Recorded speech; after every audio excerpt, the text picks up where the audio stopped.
Oh, what's up, everybody? How y'all doing, all you pimps and pimpettes, hoes and hoe-ass niggas? It's me, pimpeeT, letting y'all know we're about to get this show on the road. But before we do, make sure y'all push that like button for anything that you like. And make sure y'all smash that subscribe button so y'all can always keep up with your boy on podcasts, little short films, and whatever else we might load up right here at the pimpeeT Playhouse. And well, without further ado, let's get into it, bitch. Right here, no cap with me, pimpeeT. This is a pimpeeT's Playhouse production. Hey, what's going on?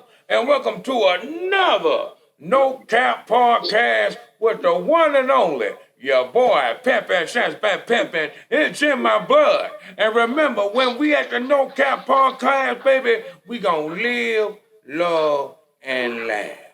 And guess who I got on the other side of the game? You already know if you didn't. It's the homie Serpentofevil. Yeah, it's the one and only Serpentofevil in the house with the one and only pimpeeT right here on the one and only No Cap podcast where we get down into it and make you live, love, and laugh, baby. Already. Look at here, man. We got a great show for you today. We're going to talk about the rehab on what is going down with Takeoff after the damn murder. And also, we're going to talk about what is new in 2023 with a rapper. What are they going to do now? As well as holding accountability to us, the men. And look, well, without further ado, you know what time it is. Let's get with it. Hey, roll that beautiful thing. They only want me from my pimp sauce. They love it, yeah. They only want me for my pimp sauce. Ooh. They love it, yeah. They ask me how did I make the sauce. pimpeeT season and swagger juice. Mix it all up in a bowl. Hey there, and welcome back to the show. It's your boy pimpeeT, with your boy Serpentofevil, and welcome to the No Cap podcast. Now, first on our agenda mode is we're talking about what happened since Takeoff has been buried. And what has happened is not a goddamn thing. Man, I heard it's getting so much worse out there, and I heard it's, it's bad in Atlanta. I heard they targeting people with Texas plates and stuff like that, and a lot of the cars are from rental agencies. Yeah. But as far as the rap game and this situation, more details are coming out, and it's as if it's getting worse and worse. Like it's not a situation where they talking about it was innocent or it was a misunderstanding or something small. No, it might be way bigger than that. What they were saying, it was friendly fire, or it was what's the other one I heard? It was a freak accident. Like, how? Yeah, freak accident. Is it a freak accident? How is it friendly fire? Ain't no such thing on the streets as friendly fucking fire. What, they think they were playing laser tag? What is friendly fire? Like, these ain't Nerf guns they were shooting. Man, all I know is, man, it's sad still that they don't have no peace for that woman who had to bury her son. Right. I mean, and at the same time, to take down the legacy that J. Prince Sr. worked so hard to achieve. Man, my brother, man, my heart go out to J. Prince, man. Now, I mean in a different way, you know what I'm saying? Because, you know what I'm saying, sometimes when you raise yours to be a certain way, you want them to understand how you understand the game. And, everything don't have to be seen. I know this is the day and age where people want to be seen doing shit. They want the clout. Right, the clout chasing. What you don't understand is some people know how to move like ninjas. And if they making moves like ninjas and you don't see the move, but then you see them coming up in the game, shut the fuck up and move like a ninja. Well, that's the real code of the streets from back in the day. What Biggie say, bad boys move with silence and violence. Yeah. Silence being the first word. Yeah. Like a lot of the criminals, they don't glorify their life. They say that they did what they had to do or they were wrong, for those times. Yeah. But a lot of this stuff just has built up is like unimaginable, just falsity. Like just I don't know what is on people's mind these days, man. Man, I just look at it like it's time to it's time to do something different. Obviously, man. You're putting too many eyes on you, and you don't realize it. You're putting too many eyes on you. No. All publicity ain't good publicity. I don't give a fuck about people talking about, man, bad publicity. No, nigga. All publicity ain't good. All money ain't good money. Yeah, all money ain't good money. You know what I'm saying? All friends ain't friends. You know what I'm saying? You got to understand a whole lot of damn things. Everything ain't what it used to be, man. Real niggas ain't looked upon as being real no more. They looked at that period as being phony, a whole ass nigga. You so real, look at you though. Nigga, I'm the one keeping it real. No, you keeping it stupid. You keeping it phony. You keeping it fake. You doing something that we already did. Now you don't got to do it. And now what's funny to me, being that I once was in the promotion business, and we promoted stars like Lil Wayne, we had Lil Webby, Lil Bootsy, the Trio family. We had quite a few of the older stars, Chubb Rock.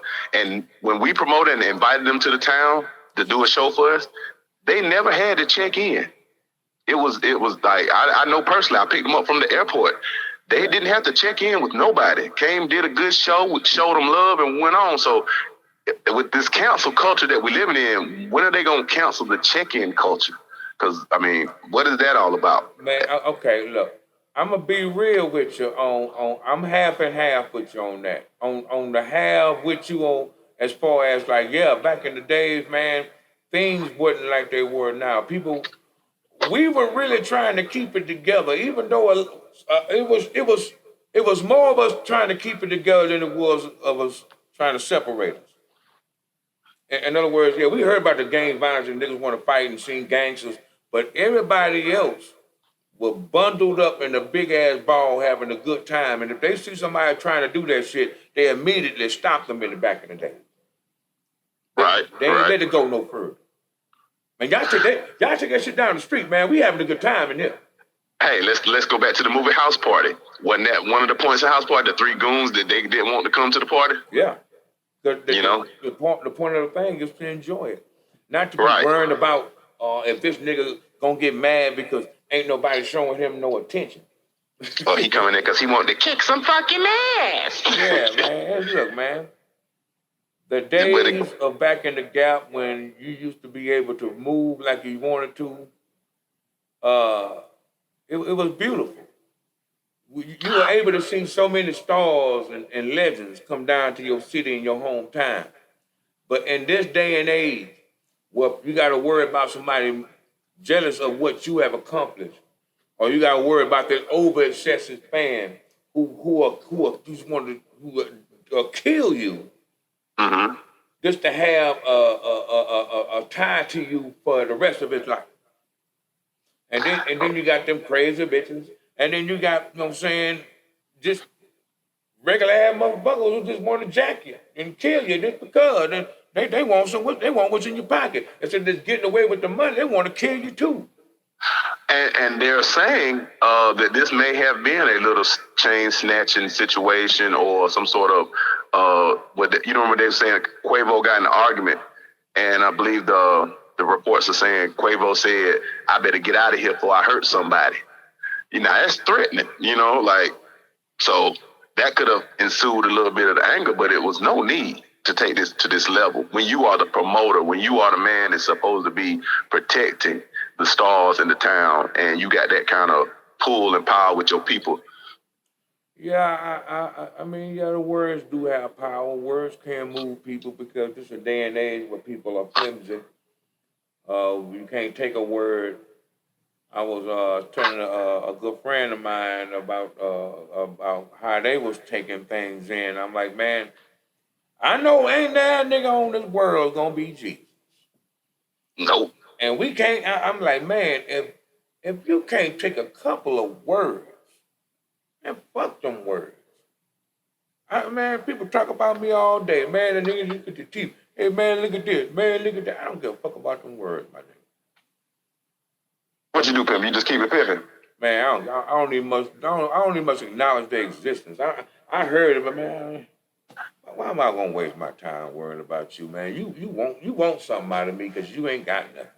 You want that out of me, so you can say I did that. Like, nigga, I'm not gonna give you what you want. I'm gonna move around.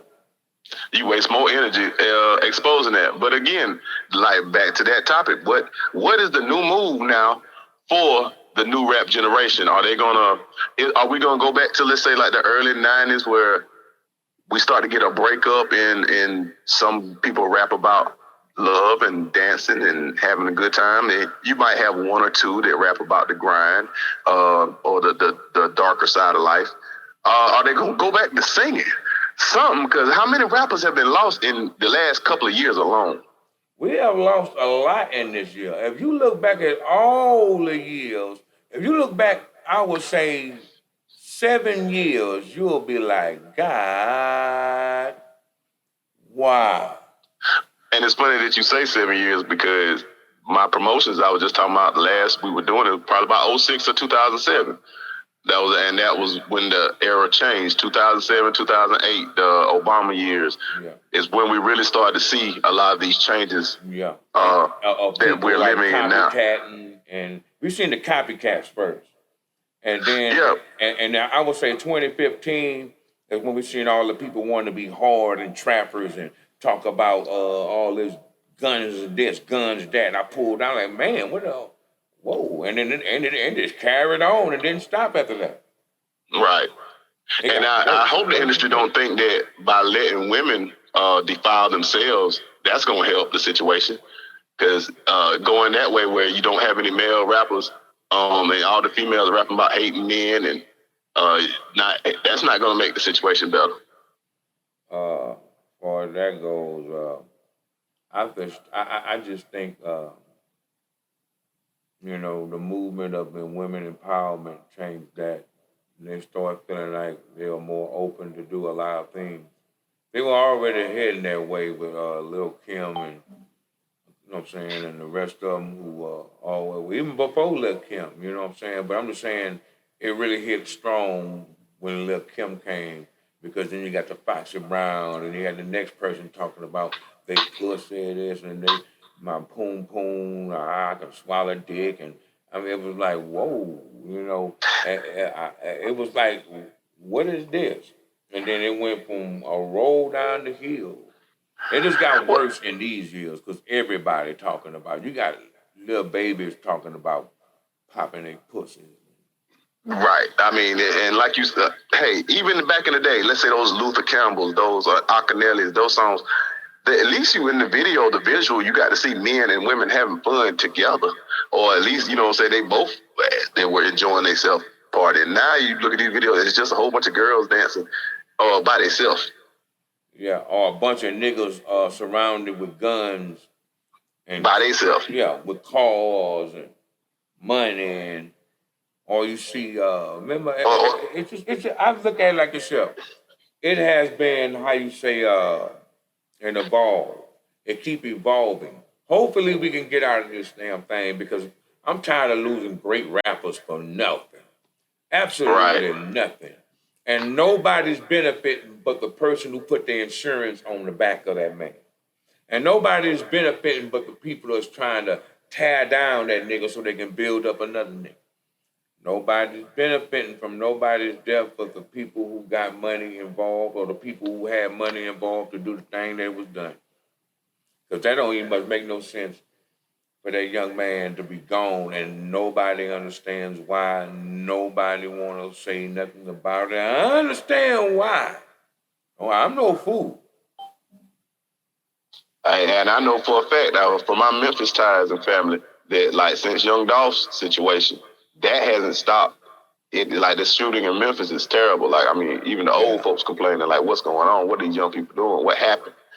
Like, they say it's pure warfare. So I can only imagine as far as in the streets of Houston and Atlanta, like, you know, because again, when you become a millionaire, your crumbs are thousands of dollars.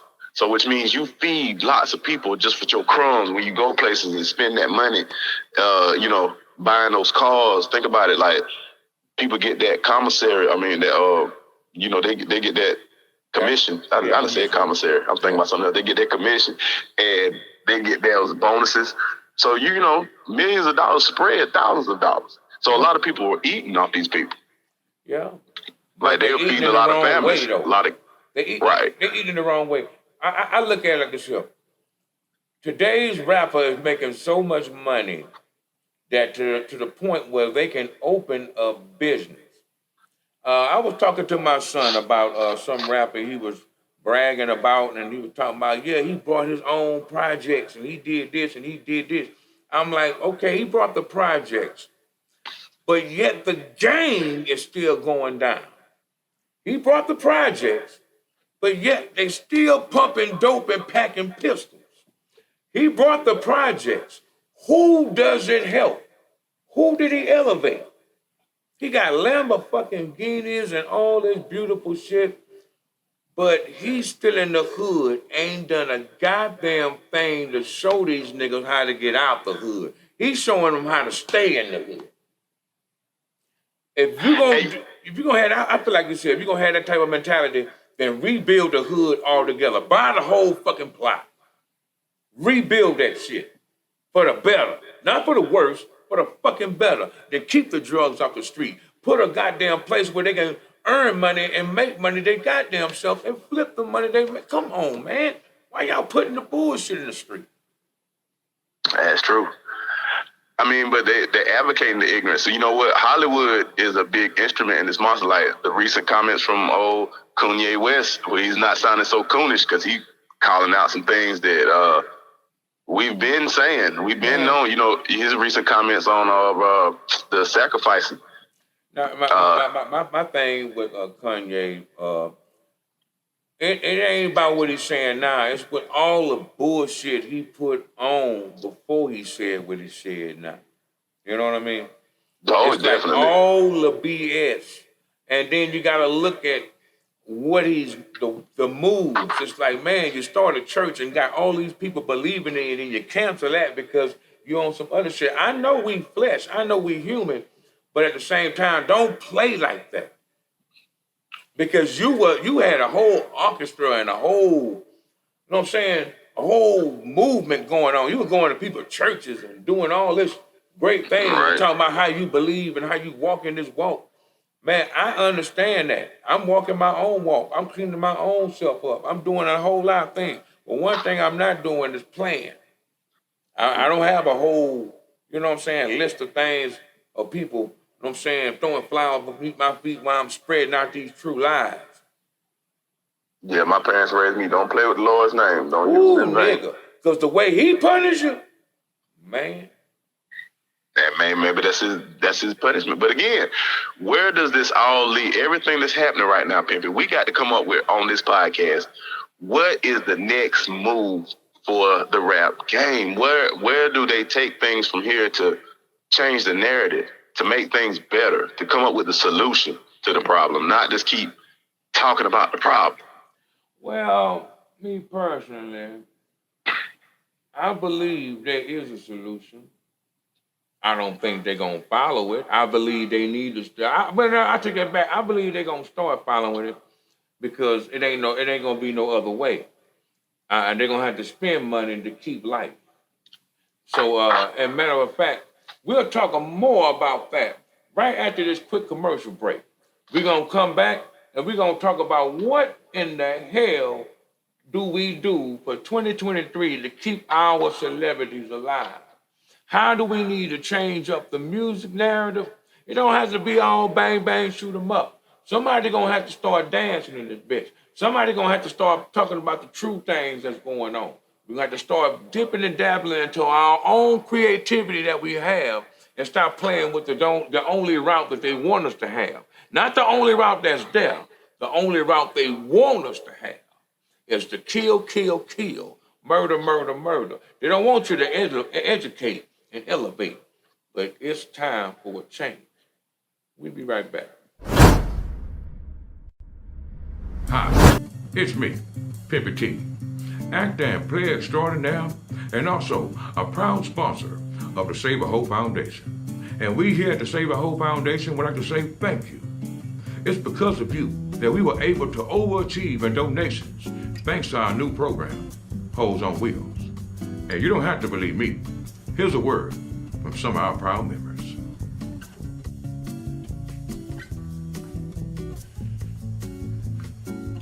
Hi, I'm Bobby. As you can tell, I'm a pretty shy guy. I'm a gamer. Besides that, my hobby is staring at myself in the mirror 2 or 3 hours.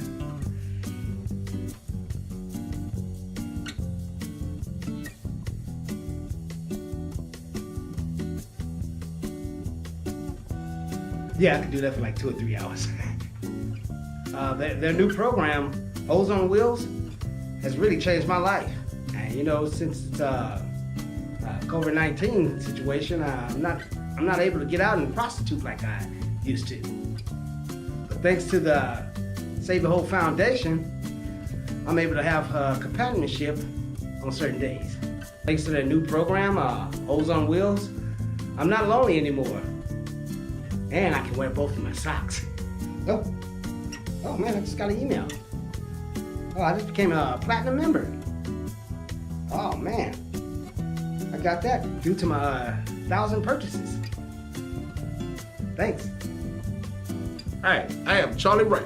I just want to here to tell you about Save a Hoe Foundation. It's for us lonely niggas that can't get no monkey late night. You call them up on your phone, they bring them in, you know. You hit them, you pick which bitch you want, you gotta roll them hoe. You got your Asians, Brazilians, and Caucasians. You got your Ebonies and your Blacksons. You got them all, your Mexicans and your Latinos, everything you want, man. You just hit a certain number, push the number, bam. 10 minutes later, they're at your door.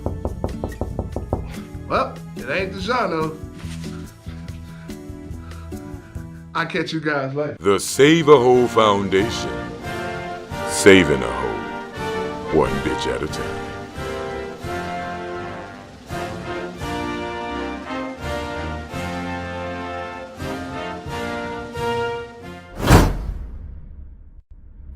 All right, welcome back. It's your boy pimpeeT, and welcome to the No Cap Podcast. And guess what?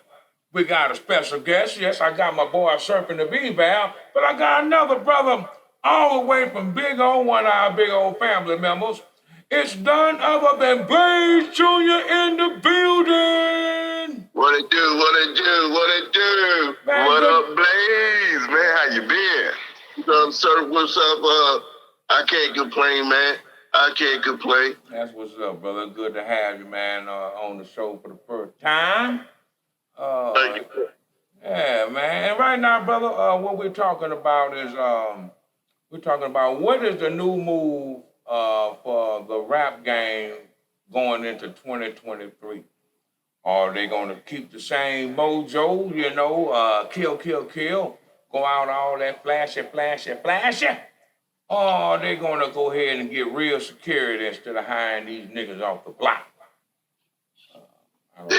Truthfully, man, they need some security, like the old school security. Yeah. You know what I mean? The old school security. Because back in the day, we didn't have none of this shoot 'em up, bang stuff. Yeah. We ain't had to deal with that because we had them real motherfuckers. They ain't have no bullshit ass nigga off the block. If you got a bullshit ass nigga off the block, they gonna shoot at you. That's true. It ain't like says I shoot you. They ain't had none of that. I shoot you in your chest, I'll wet you. Yeah. that every song. I agree with the music need to change because everybody's on the same thing. There is nobody out here happy about being a rapper no more. Nobody's happy about the record deal they got. Nobody's in love no more. Everybody just want to fuck a bitch. If you listen to the music, every woman is a bitch. Now, not all you bitches is bitches now. Now, some of you hoes okay. But the rest of you bitches is bitches.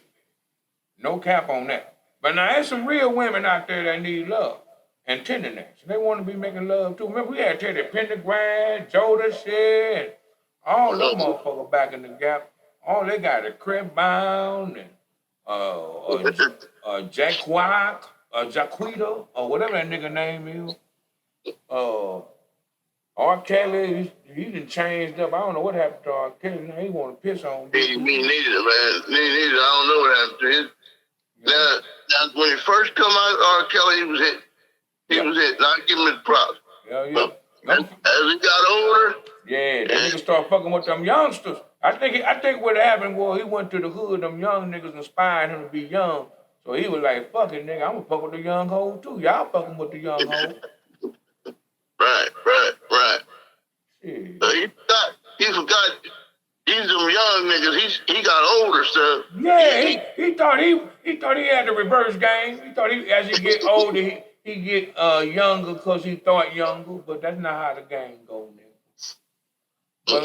But on the real though, rappers, man, it's time to make a change, man. This shit ain't working no more. Look how many people we have lost within the last 7 years.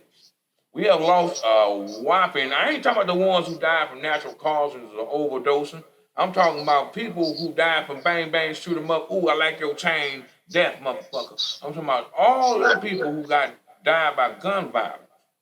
It's ridiculous.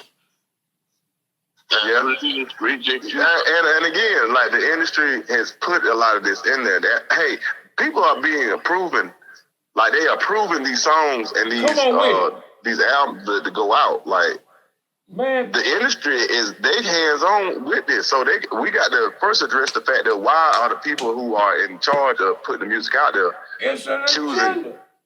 It's an agenda. Don't get it twisted, my brother. That shit ain't no mistake. They out there looking for the people who are broken. They're not signing nobody with goals of upliftment. They are signing everything that is broken. People who are so broken that they can't even much save themselves, let alone save the hood. So they know they're gonna tear their hood down. All they're gonna do is put some drugs in the hood when we give them this money. That's what we want. All they're gonna do is buy some guns. That's what we want. We want them to kill off each other. We want more guns in the hood. We look here. How you know 9 times out of 10 these niggas ain't starting that beef on the cool? How you know they ain't planting them seeds and saying that nigga said this about you? How you know them seeds ain't being planted? Serpent said something that kind of registered. How you know that they ain't doing some little slick 50 shit on the cool because they know how to do your boys and do some bullshit? Or you just, you know what I'm saying, just tying some shit down there on some he say, she say. I just think, man, really, that shit is stupid. Why are you mad at somebody else who got the same deal as you? If anything, y'all niggas need to get that money together. That's how them niggas did in the 90s. Yep. That it took that. Like, that's one thing me and my youngsters we talk about. It's like, man, look, things weren't so much different in the 90s. We just weren't recording, and there wasn't so many cameras everywhere. You know, and then we had a moral system. We still we had old school values. Yeah. You're right. Yeah. Do you think it's more they try to make more money than each other? No. I don't think it's more of the money of each other. I just think it's just dumb nigga shit. I don't like him because he said this. That nigga dissed me. Do you not know back in the gap, niggas used to be dissing niggas just to get on another record and then diss a nigga back? And that's how I stayed. No nigga got a gun and seen that nigga in real life and wanted to shoot. Nigga seen that nigga in real life. Oh yeah, I'm gonna get your ass on the next one though. Kool Moe Dee and LL Cool J was beefing for years. How you like it now? And they still alive. They still alive, and look at the versus battle.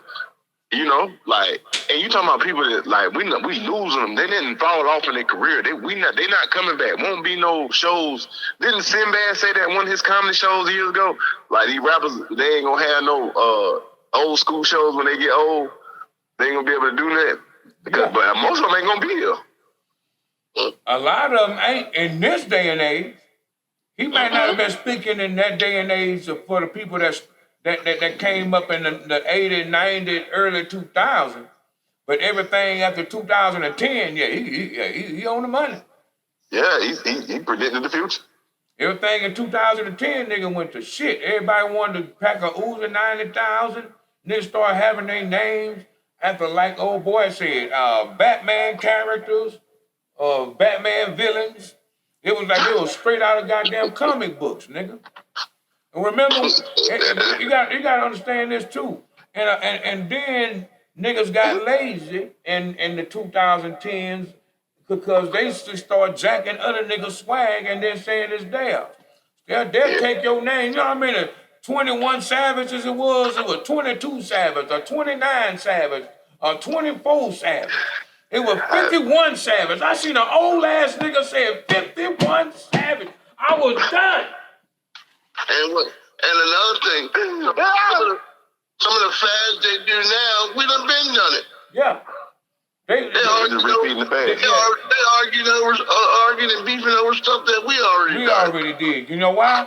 Because they got computer now. They can go back in time and watch us do it and add 2 more pennies to it and say, look what I made up. Bitch, you ain't make that up, nigga. There ain't nothing but the funky chicken, nigga. You just did the electric slide with the funky chicken, bitch. They ain't nothing but the shuffle bus. Come on now. The double dutch bus. Bitch, you doing the double dutch bus. Stop playing, ho. But, you know, I said this years ago.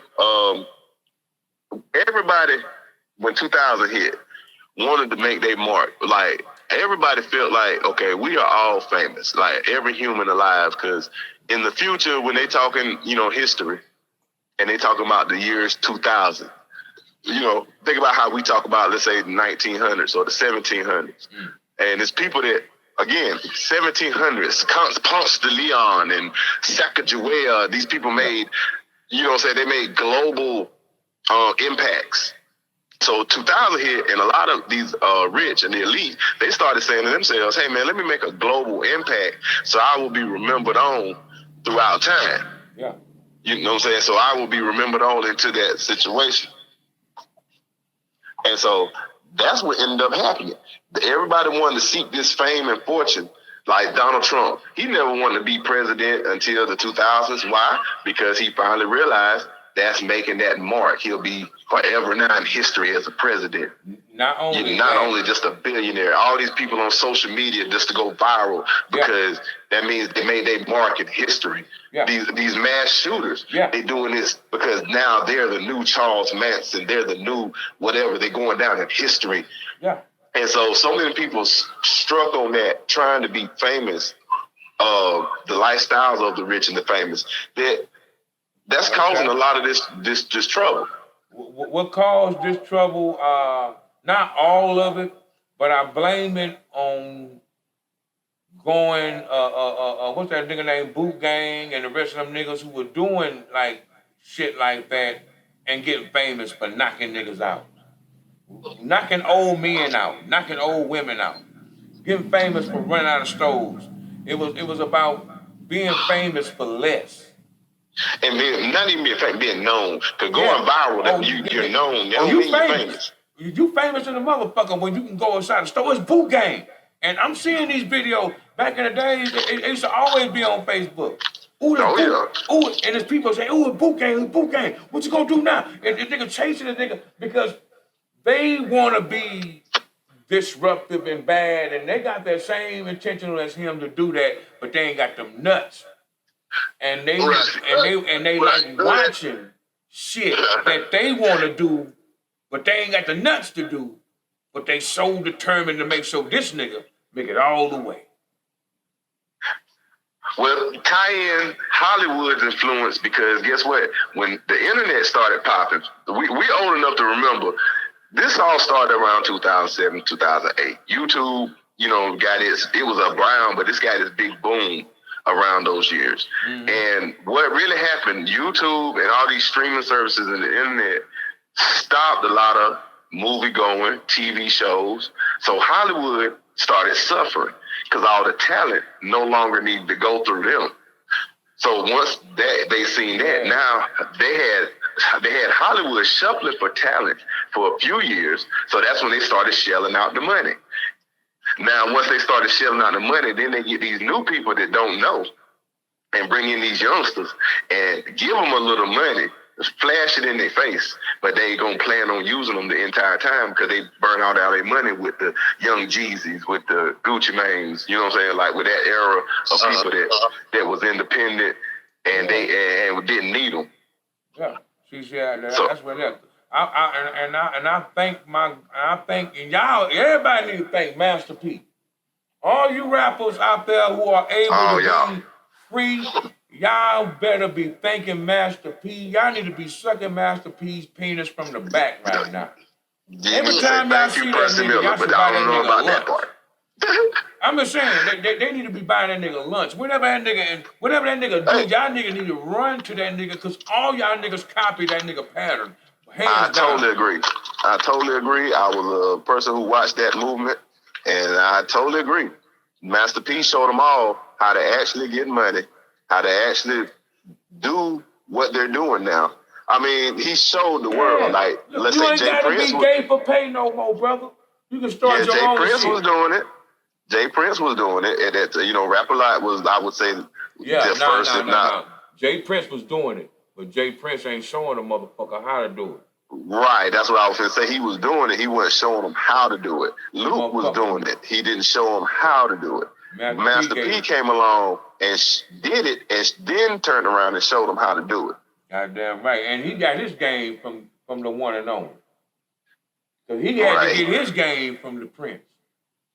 And he gave it up too. I mean, you know what I'm saying? A lot of his help came from California and Texas, and he was never. That's one thing about P. He was never scared to admit these things and give homage and show love back when he got his time. I'm gonna be real when I say this.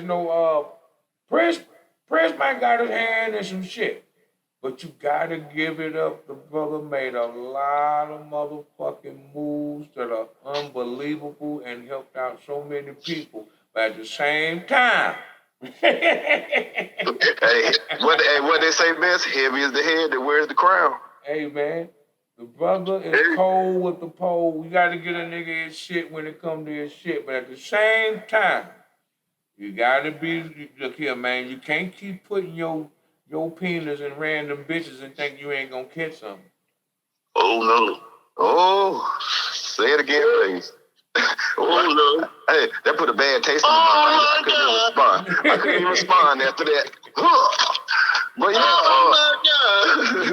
Hollywood definitely is big. The music industry, they definitely wanted in on this because look how they went down. Look at how Hollywood, all the big time producers, the Harvey Weinsteins, they knew they were gonna go through something. They got exposed for who they look. Everybody exposed. Everybody who was doing what they're supposed to do. They still where they're supposed to be. Everybody who was using the system got exposed. Everybody who was abusing the system.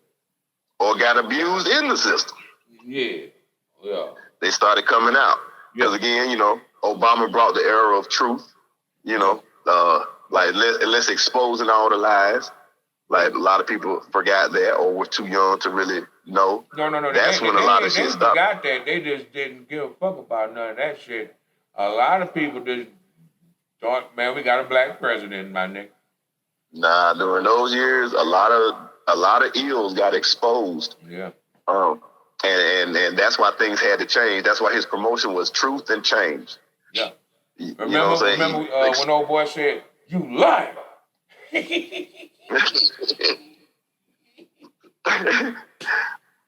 But so I mean, the rappers nowadays, they need to sit down and get some healing.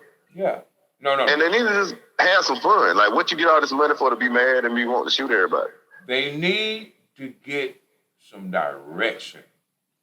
They need to figure out first what you doing with this, man. What is your end game with this? Are you trying to be longevity? Are you trying to have things and build things? Or are you just trying to just wild out on gang? If you just trying to wild on gang, I'm going to give you these 3 checks and you might well make these 2 albums and get the fuck on, police. Right. Like, what about the part of changing the status quo when you see the narrative is not going the way it's supposed to go? And this how you do that. You don't put that damn CD on Frontline. You put that shit way in the back. You don't stop promote speaking that into shit. existence. Stop living by the sword and stop dying by the sword. Yeah, people don't understand that. You put yourself out there and all that glory of I'm Billy Badass, I'm the nigga packed 2 Glocks, took 2 shots, give out 17, what it mean? You know what I'm saying? You that nigga, and then when it come down to it, today in the news, rapper 2 shots, got 2, and it's what's new today. Oh no, stop it. You know what I'm saying? Stop it. Like they don't get the energy you put out sometimes is the energy you give back. That's correct. So if you don't want that that life, stop putting out that energy. Yeah, it's okay to have them songs out there, but have them songs with a twist. That's what I love about Kendrick Lamar.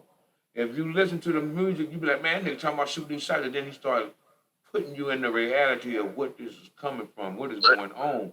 And you go, God damn, man, I got suckered. Like, no, you ain't get suckered. Right. That nigga puts you on game, and you don't want to get on that game. You just want to get on the game of 17 niggas shot. He made you hit the rewind button and play it again. That's right. And on this side of the fence, we got J. Cole representing over here on this side. And speaking a little bit of that consciousness, a little bit of that higher reality, a little intellectual, thought. Hey, do y'all remember that rap group, Poor Righteous Teachers? Hell yeah, nigga. Rock this funky joint. You know what I'm saying? Like, think about how much that rap music was about influencing greatness in our community, in our culture. I love the era. I'm sorry for interrupting you because I can listen to whatever I want.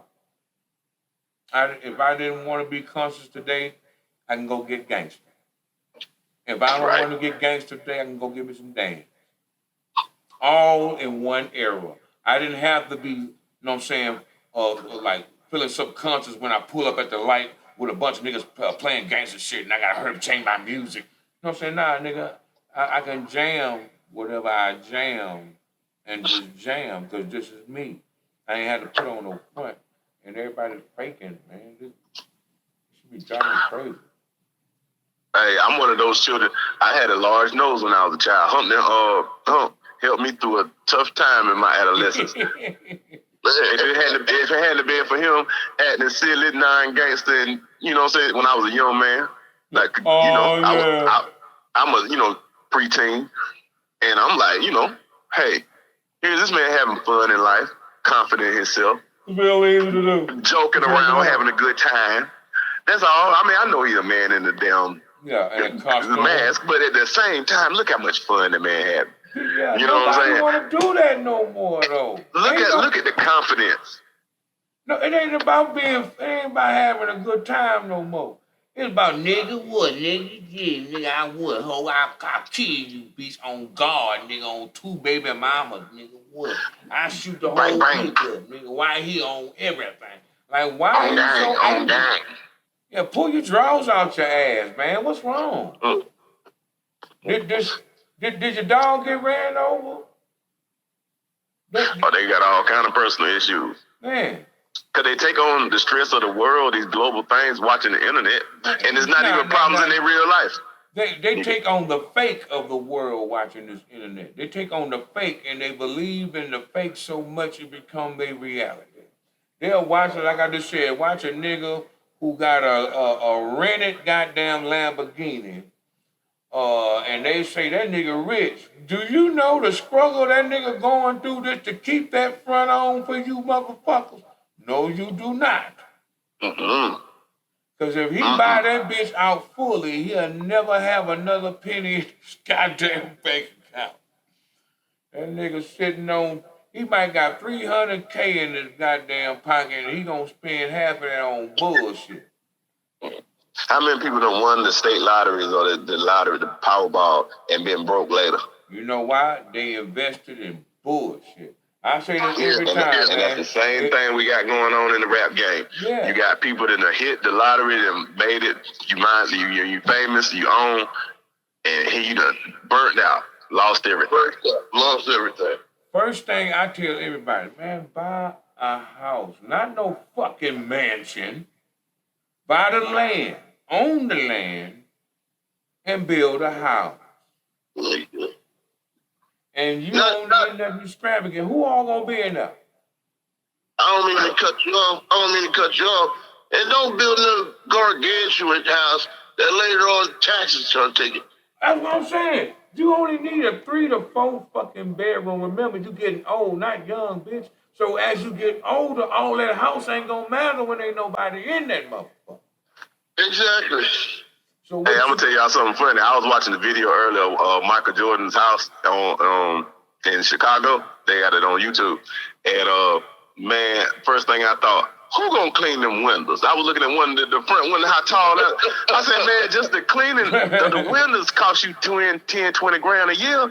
Man. Because the people got to come out with the machines and all that. Who finna clean them windows? Nigga, who finna mow the grass?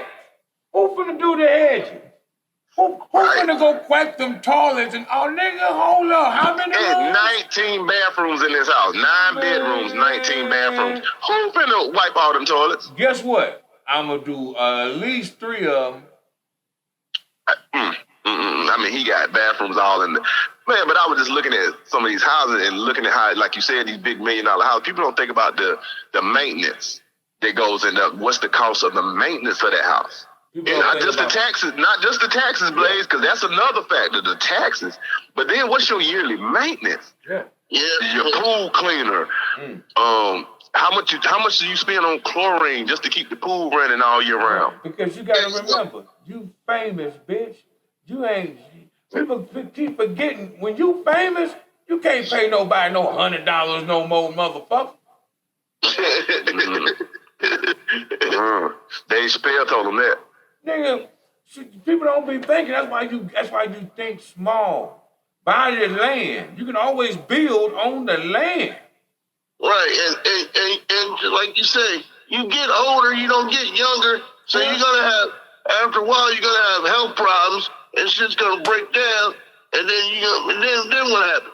That's why I say I ain't been upstairs in 20 years. Man, I don't know what's going on up there. You know what I'm saying? It's 17 niggas been living in the house it's 17 niggas been living in your house for 7 years. You ain't know none of that shit until one day you got the nuts to go upstairs and you see a whole group of motherfuckers upstairs. Damn right, you got a whole nother family of that bitch party. You know what I'm saying? Now who the fuck I didn't even know y'all was here. I didn't even know y'all was here. How long y'all been here? Get the hell out of my house. You don't get your old ass out of here before we push you down the steps. I don't know you people. People but yeah, man, like when you get a blessing in money, think big, but always go small. You gotta remember, everybody ain't staying with you. Why do you need this many bedrooms and bathrooms? If you only got 3 people in the house, bitch, I only need 4 rooms and 3 baths. Hey, and again, living the life of luxury is nice when you can afford it, and you know what I'm saying, and you have worked and earned money enough to, to do those things. But you still don't have to be stupid. When the really rich people aren't that, they don't spend like that. No. They got nice houses when you go over there. They live in cul-de-sacs. Like, that nigga stay in that house? That's all the house got? And on 2 or 3 of them. Oh, and exactly my point. I was finna say that. Y'all be looking at that nigga like, damn, and that's the house that nigga stay in? It can't be no way. No way. But you don't know, that bitch got a house in Acapulco. That bitch got a house in motherfucking Mexico. That bitch got a house in New Jersey and Chicago and Texas. That bitch got about 17 goddamn houses. And you got another home mortgage on his RV because it got an enclosed bathroom. They smart like that. Take it off on their taxes, rent the RV out all year, let it pay for itself. Man, people don't understand. Rich people know how to stay rich. They rent out their houses like motherfucking what you call them, Bed and Bath and Beyonds. And you can rent this house until that's the whole Airbnb business right now. Yeah, that's what I'm saying. That's the whole. You know how many of those motherfuckers I done been in where it's like a nice motherfucker. Now you can tell these people live in this bitch. They probably just ain't been here in a minute, And they just rent this bitch out. Long we don't. Cause they're in Italy. They're in Italy staying for 6 months, and you know, to pay for their stay in Italy, they rent it out as an Airbnb and let the peasants come and stay in it for a few and enjoy the luxury life that we live. You know how they are. Yeah, you see talking like Thurston Howell of Gilligan's Island. Yeah, you can see they don't got no camera in like in the house, but they got a camera outside. But you can tell them niggas that was sitting back, as soon as them bitches step outside, let me see what we working with. Okay. Yeah, they fucking on the couch. We gonna have to change that couch when we get back. I seen 3 predators walk in. Oh yeah, I knew they finna shoot a rap video. Yeah, a lot of booty. Yeah, that's when you get that ridiculous car out of nowhere. Excuse me, is everything okay at the house? Yeah, everything's fine. How did you know to go right now? Yeah, bitch, where the camera at? Where the camera at? You know what I'm saying? All of a sudden you look in the corner and you see little Becky's little stuffed dog looking at your ass. Oh, you notice on the basketball court, that little black ball you didn't pay no attention to on that light pole. Yeah. He over there zooming in on the basketball court, not in your privacy. He watching the ground. That damn cat-eye clock. Ain't no real cat-eye clock. That nigga watching in there. Ooh. Them things creepy anyway. I can't be in no house with one of them cat-eye clocks as it is. No, them shits just creep me the fuck out. I don't know how we got on that subject. I'm sorry. Hey, look, but hey, really though, rappers, I don't know what y'all gonna do this year, man, but we really need some change out of y'all, man. Y'all gonna have to really start hiring some real tough, like stop getting the ops, all this ops shit. I'm tired of hearing that shit. Get a real fucking officer.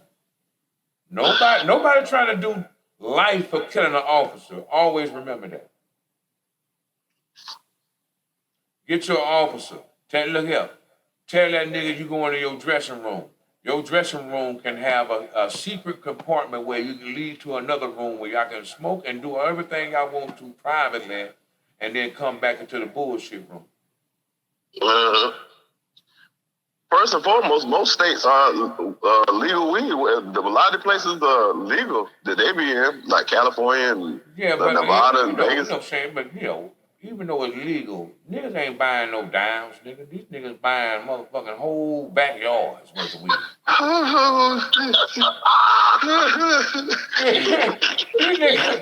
niggas ain't going to nowhere like, hey, yo, let me get a Twinkie. Let me get a Twinkie, my dude. Appreciate it. Nah, these niggas talking about, look here, nigga, I got $3,000. What can I get? Sold. That's what you can get. Sold. Let me go get the shits. You know what I'm saying? They come back here with 2 garbage cans worth of trees. Y'all know damn well y'all can't smoke that before a show, but y'all bitches got 2 garbage cans worth of trees. That hurt. It's that whole backyard. You know damn well that's what they doing, nigga. You see the videos, these niggas stupid all outdoors, nigga. I'm like, how y'all making videos incriminating yourself with all these trees? You know y'all finna get pulled over when y'all leave. Why y'all got all these little bitty, why y'all got all these suspect R. Kelly looking bitches in the background? Y'all know y'all finna get pulled over when y'all leave. Y'all playing with y'all own lives, man. It's like my boy Damon Wayne said back in the Gap. Y'all, a hustler named Tony got here a jacket that says, I'm Tony selling big crack, making a stack. And then the cops pull you over and they say, freeze, Tony. Like, hey, who ratted? You did, bitch. You got a motherfucking jacket. Y'all telling y'all own selves, man, and then get mad at the goddamn shit y'all put it on. Y'all motherfuckers retarded, boy. If y'all don't get no sense in 2023, 2023 need to be the movement of brighter. I gotta get smarter in 2023. I can't have a goon by my side. I need the law, because the law gonna keep me straight. If the niggas shoot at the law, they out of that. I ain't gotta worry about you no more, son. I predict a big change anyway because we're coming up on 2025. We're coming up on a new president era. You know what I'm saying? Things are gonna change. Like after this holiday, and sometimes the situation can only get but so bad before the generation under them isn't gonna want to be what they were. It's always like that when you talking about the youth. The 14-year-olds, they don't want to be doing what the 18-year-olds was doing. By the time they get 18, they want to do something different. And the 18-year-olds don't want to do what the 25-year-olds was doing when they was, by the time they get 25, they're going to be looking at like, man, nah, man, we going to, say. So it's time for that change. It's just, do we have to be losing so many in like so much collateral damage? Is it that bad to where we're going to have all this collateral damage before they finally got the point, got the message, and switched over to trying to live, love, and laugh like the No Cap podcast is trying to get them to do? Man, first off, they're going to have to realize they're going to have some self-accountability. They're going to have to change up the way they present themselves. I'm glad you brought that up too, Pippi. I didn't mean to cut you off. They're going to have to also change up own shit. Stop worrying about the next man paying you and figure out how can you get for you to be able to pay you. How can you market yourself to get the money straight up without the middleman taking all and giving you whatever they decide you should have? The whole, it's like the whole, I'm gonna call it the vajayjay. The vajayjays gotta be changed because the vajayjays got so much of everything going on. Because look what all the vajayjays are signing. The vajayjays are signing people with broken homes, broken spirits, broken minds. They're not signing people with gifts. Now these people got gifts, but they got gifts in the wrong areas and they're being exploited. They're not being groomed. They're being used. They're being bent to be exactly where you are. Don't try to change this, because if you do, we're gonna fuck up your money. Right. So the JJ's got these niggas' minds fucked up right now, man. I mean, I'm glad Ye said something about them, but at the same time, man, we gotta learn how to get away from the JJs, because a lot of our people are under the JJs. Right. They got all this money. Build your own. Yes, you might have to take, like look at Kanye. He took a $2 billion loss in 2 days, right? While he still was around that $2 billion. What if he just took that money and tried to truthfully invest in his own company in that way? Like instead of his own shoe company, the full thing. Matter of fact, instead of working with Adidas. I say the first thing he need to do is invest in a bank. Invest in your own bank. Learn the rhythm and the mannerisms of a bank. You walk with somebody that already know the ropes, and you learn as they learn. I mean, as they teach you, but at the same time, you doing your research. You're doing your homework, basically. That way, everything he's saying, you double checking and making sure it ain't a lie. It ain't falsifying. It ain't that nigga trying to rob you. And once you build up that and you keep that going until you got it, and then you can run that bitch without that motherfucker. You run it for a couple of years. And then you hire a motherfucking protege. A motherfucker that you know that ain't going nowhere. Ain't gonna fuck over nothing. Right. You send that bitch through school to do everything else. You show them that I'm investing in you. You give them a reason to want to do right. You don't talk down to them. You invest that time and effort in them till they feel like I am, And then when they got that attitude, they're gonna do right by you because they're gonna remember where they came from and where they at. And then at the end, they gonna see them dollar signs. Yeah, it's all about being the first able to not only have, but to successfully run and have and own. And then now you are the front man. You are the nigga that's coming through. Hey, let me get that loan. Bitch, it's gonna be 20% interest, ho. Ooh, nigga, I know, right? But this is what the white folks do to you. What the fuck is the difference? Oh, you want me to go? You want me to go lower? No, I gotta do the same shit because it's the same shit. Right. I'm in the business of helping you. I'm gonna give you the shit, but at the same time, hey man, don't expect me to fuck myself in the game. It took me a lot to get here. So yeah, It's time for them to invest in the companies. Yeah, it's time for us at the top who got it like that to invest, so us at the bottom can see your vision and want to invest in ourselves a little bit harder. Because right now, a lot of us don't want too much investment, all this shit going on. We scared a nigga gonna pop us with jealousy or a motherfucker like what I got going on and, you know what I'm saying, just want to rob me because we think I got a couple of dollars in my pocket. It's sad. Kanye worried about Balenciaga dropping it when he should be worried about why he ain't the new Carl Canat. Why he ain't the new Fubu. David John with Fubu. Yeah, why he ain't the new self-made own for us, by us, and really be making it yourself. Them niggas they hired some people, but it was all in-house. It wasn't no shit down, you know what I'm saying, no nigga down the street making it. No, them niggas was in there. I mean, you got to start somewhere, man. You got if you believe in yourself and you believe in your product, I tell people all the time, invest in yourself first. Because once you invest in yourself, you're going to see what an investor goes through. And then you're going to learn, too. So when that motherfucker try to throw some investment tricks at you, I never invest in myself now, nigga. You're going to get this 5%. That's what you're going to get. Tell him like the old cool say, I done seen your kind before. You can't trick me with that one. Yeah, I've already been down. I haven't been to the mountaintop, brother.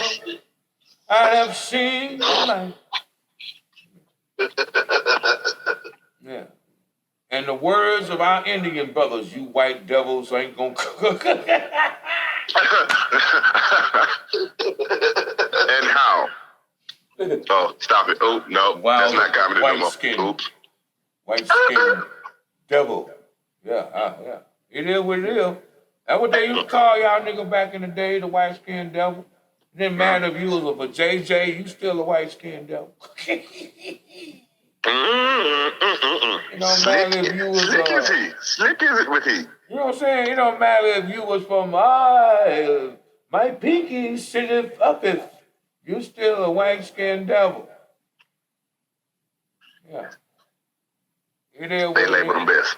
Look, all I'm saying is, brothers, it's time to invest. Rappers, it's time to invest wisely. Y'all supposed to be sticking together in the first place. This is y'all industry. Y'all motherfuckers is retarded. I don't get it. Back in the 90s, they were sticking together. They would do features with each other, and they wouldn't even much charge each other like that. Look here, man, I'll get it back on your record sales, or I'll get it back, man, for another video, man, when I need you to do something for me.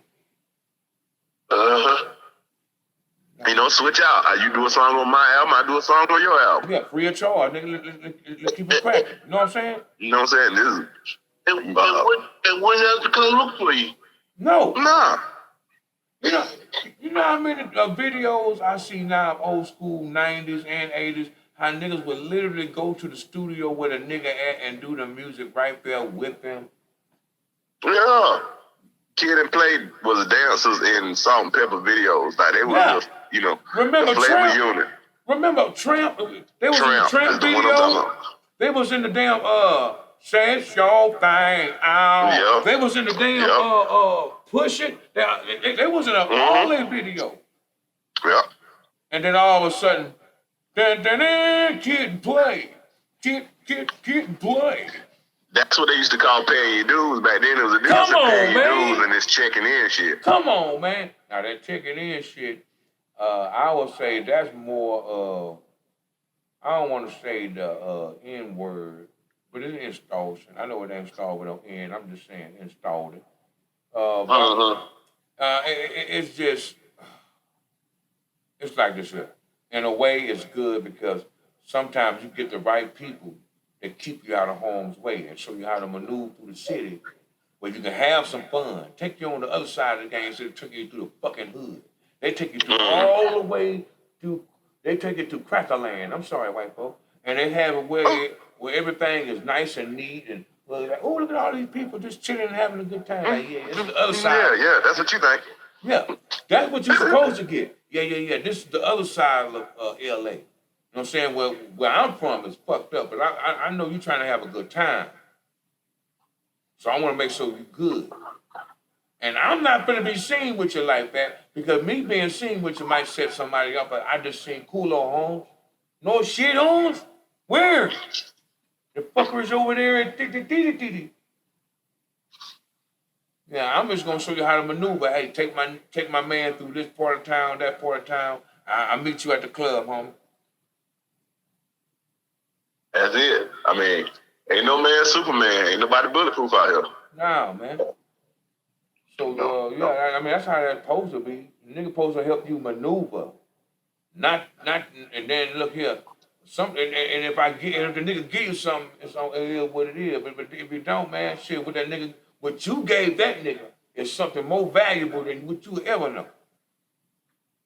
And he gonna remember that shit wherever he go. Now he gonna call you up and then he gonna pay you double the fare because he feel like he owe you more than that. Like my nigga, the last time I came down there, not only did I have a good time, my nigga, I made it safely back home. Right. I know you are capable of that. You know what I'm saying? So, hey, let me shoot you something, bro. I'm doing better now. You know what I'm saying? I'm gonna look out, man. Every time I come, I'm gonna look out for you, boy. Every time I'm coming down to LA, my nigga. You already know the plane. Pick your boy up, man. Show me the good time, my nigga, and I got you. Yeah, I've had a few celebrities. They used to call me when they hit the state because, I'm located anywhere in the state. So whenever they hit Charlotte or Fayetteville, they call me. I go through, they have a show somewhere else. They treat me like VIP now. You know what I'm saying? Like, what? It's the same. And that's just doing the promotion business. So Jay Preston being in promoters. I mean, we got to get on a better note, man. It ain't about no name calling nobody specific because it's a big culture of it. We just using what's popular in the news, but on the whole, we need to get together as a culture, and get this out of our system as a culture. That's the point you're trying to make. That's the point you're trying to make. That's what I'm saying because it don't make no damn sense. That's why I said it didn't make no sense in the beginning for a mama to bury her baby and don't have no answer. Imagine you burying your baby and his life was taken, and you ain't got no answer. You know, every morning you waking up confused about why you waking up. Because you ain't got no answer. That's a hard. The census back on black crime was killing each other. I mean, at good levels of money, like, think about the money that they could have put together for the communities of both Atlanta and Houston. My thing is, that's what I'm going to say too. My thing is, nobody's trying to build, man. Everybody's destroying. I don't get this shit. Where's the build? When is somebody going to pick up the nerve to build and make a better bridge over this hip-hop before they try to... The investment into the business. Before they try to take this away from us. Before they say hip-hop is so dangerous, we're boycotting all hip-hop, anything, because hip-hop is dangerous. Look at them. They're fucking animals. Let's get back to the rock and roll. Let's get back to fucking punk and all the good music. Well, we said that in the podcast that might be the big conspiracy of it all. Because they didn't like rap to begin with in the 80s, and they dealing with a generation of kids that don't know that. Yeah. They dealing with a generation of young people that have no clue what the early rappers went through to even be respected as a rapper. Man, let me say something about this here, man, because I remember this era. Back in the 80s, they would tease us about rap. The white folks used to make movies now. And acting all corny black when it came to hip-hop. To rapping. Yeah, making it sound like we're a bunch of the spit monkeys out here just doing something stupid. Look at it. That's why Biz Markie made that song. What, make the music with your mouth? And the huffing and puffing and the hibbity hoppity. Oh yeah. They even the older black folks. Even the older black folks shamed us. Spitting on each other. Yeah. Even older black folks shamed us. That ain't no. They ain't singing. That's not real music. Yeah, our senior all used to didn't like rap at one point in time, man. He changed his mind, but at one point in time, he wasn't too much letting niggas with rap come on there at one point in time. Right. And when they did, they had to be a specific situation. But then, you know what I'm saying, what was it, that mid-90s, everybody started coming on that, man. I think De La Soul had made a song about how Arsenio was dissing them about the music. Like, it is what it is, man. But at the same time, I don't understand why in that day and age do we got to be going to the point of taking lives in our music. It's enough that we can rap about it, but to put it to work, put boots on the ground. Yeah, it ain't making no sense to me. Like, y'all can't have beef on wax and leave it on wax. Y'all got to take it to the street because somebody got to prove their point that they the bigger man. When nobody really care, we only want to hear the music. We want to see y'all make great music, great battle rap music. We don't want to see y'all lose our lives over it. We want to see y'all make great history. Look at all the great people that had great beat and they're able to come together in today's time and do great shit. But all that comes along with street cred making a difference in hip hop rap music. The fact that rap music is tied somewhere with street credibility, that's where these guys have gone wrong. It's no longer, it's not no longer. They have taken it away from the entertainment business of what it's supposed to be. This is the entertainment business. These are characters. I'm talented. I do as a performance. Yeah. Everything that I'm saying is real, and I live by it. And hey, y'all just lucky. I'm on a record telling you, man. You're welcome. I'm gonna say that a lot of people back in our days either lived it and they not talking about it, or they was next to the person who was living it, going through it with them, and then they rap about it and talk about it. They wasn't glorifying what the niggas was doing. They were talking about what they go through in a daily basis in their hood. And then the next song be about something else. And the next song will be about something else. And the next song will be about something else. And then they'll have another song about, life and shit about hood and this, that, and the other. And then they'll have a song about money. They'll have a song about going to the club. They'll have a song about cruising down the street. They'll have it's like they ain't stay stuck on every song. It's about murder, kill, bitch, I'm shipping lean, bitch, I'm fucking your sister in the throat muscle, I'm skeeting on your cousin. Right all of the wow, somebody gotta die. Yeah. With the finger on the trigger the whole time. Mm-hmm. All right. What we're about to do is take a small commercial break, and then we'll be right back with more No Cap Podcast with me, pimpeeT, Serpentofevil, and our special guest, Blaze Jr. We'll be right back. Today's show is sponsored by Save a Ho Foundation with their new hotline, 1-800-SAVE-A-HO. Call a bitch today. And this holiday, try some pimp sauce and put a little sauce down your throat. And if you're feeling like you got a little yeasty, try some Yeasty Yeezy's Cream Yay. Guaranteed to keep the yeast away. And also, right, Toys for Thoughts. This year and every year, we are running a program to give toys to a little Thoughts child's hand. Hey, what's going on, everybody? Welcome back to the No Cap Podcast. Right here with your boy pimpeeT and my special guest, Serpentofevil and Brother Blaze. Yeah. We are once again back in the place where it put a smile on your face. Yes, I had to make that rhyme. Yes, sir. It's all good. Don't worry about it. Look here, man.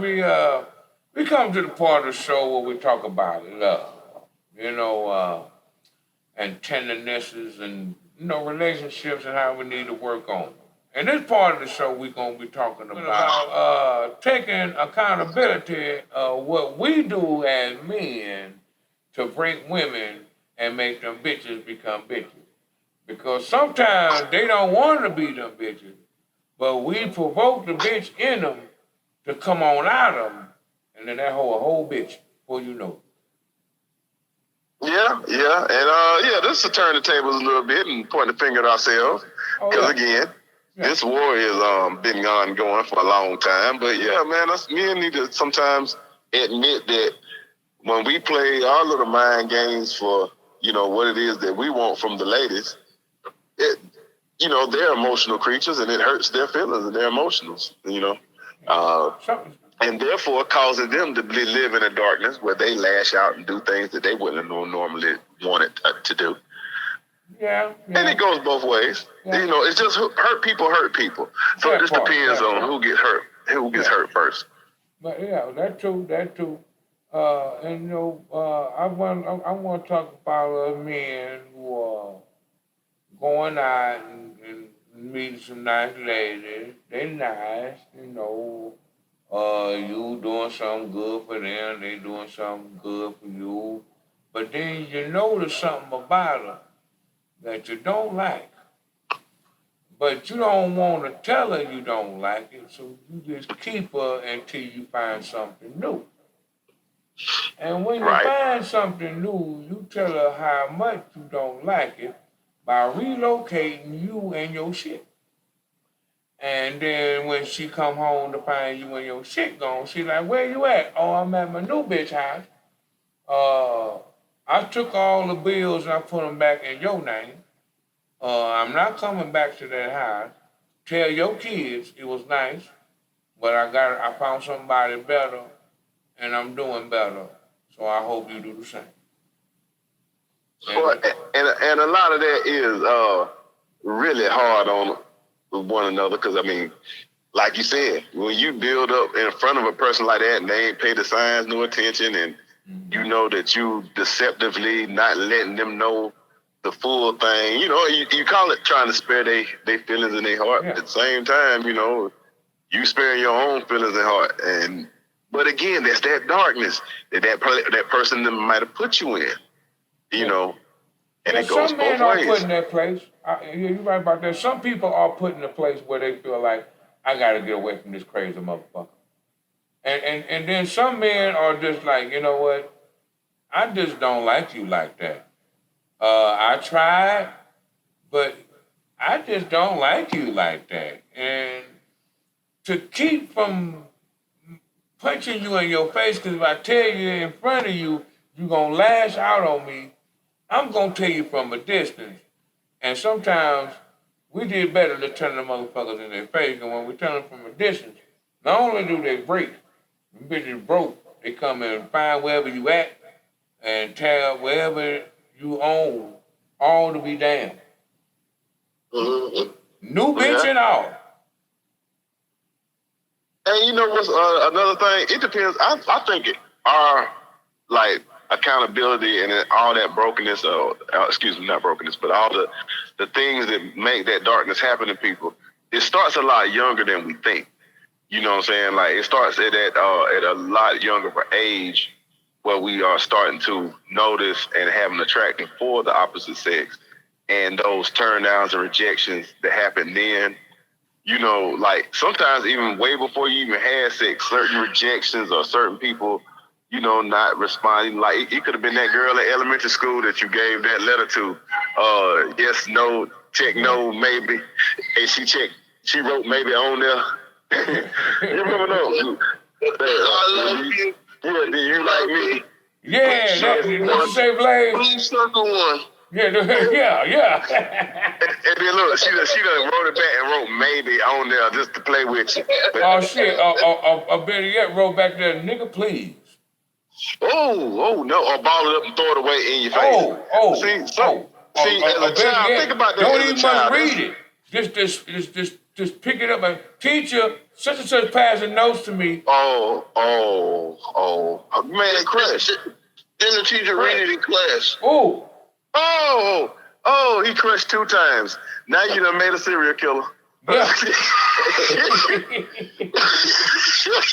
You know what I'm saying? You open your locker, that nigga not there. As soon as you close your locker, bitch, why you do that? Oh God. Yeah. Like Bishop on Juice, like Tupac on Juice. So, what was that you did in class? Yeah. All you had to do is just say yes or no. But really though, like, and as well for young ladies. I feel like young ladies, you know, their hurt starts middle school, at high school, prom. You know, that's when they kind of get into themselves as far as that.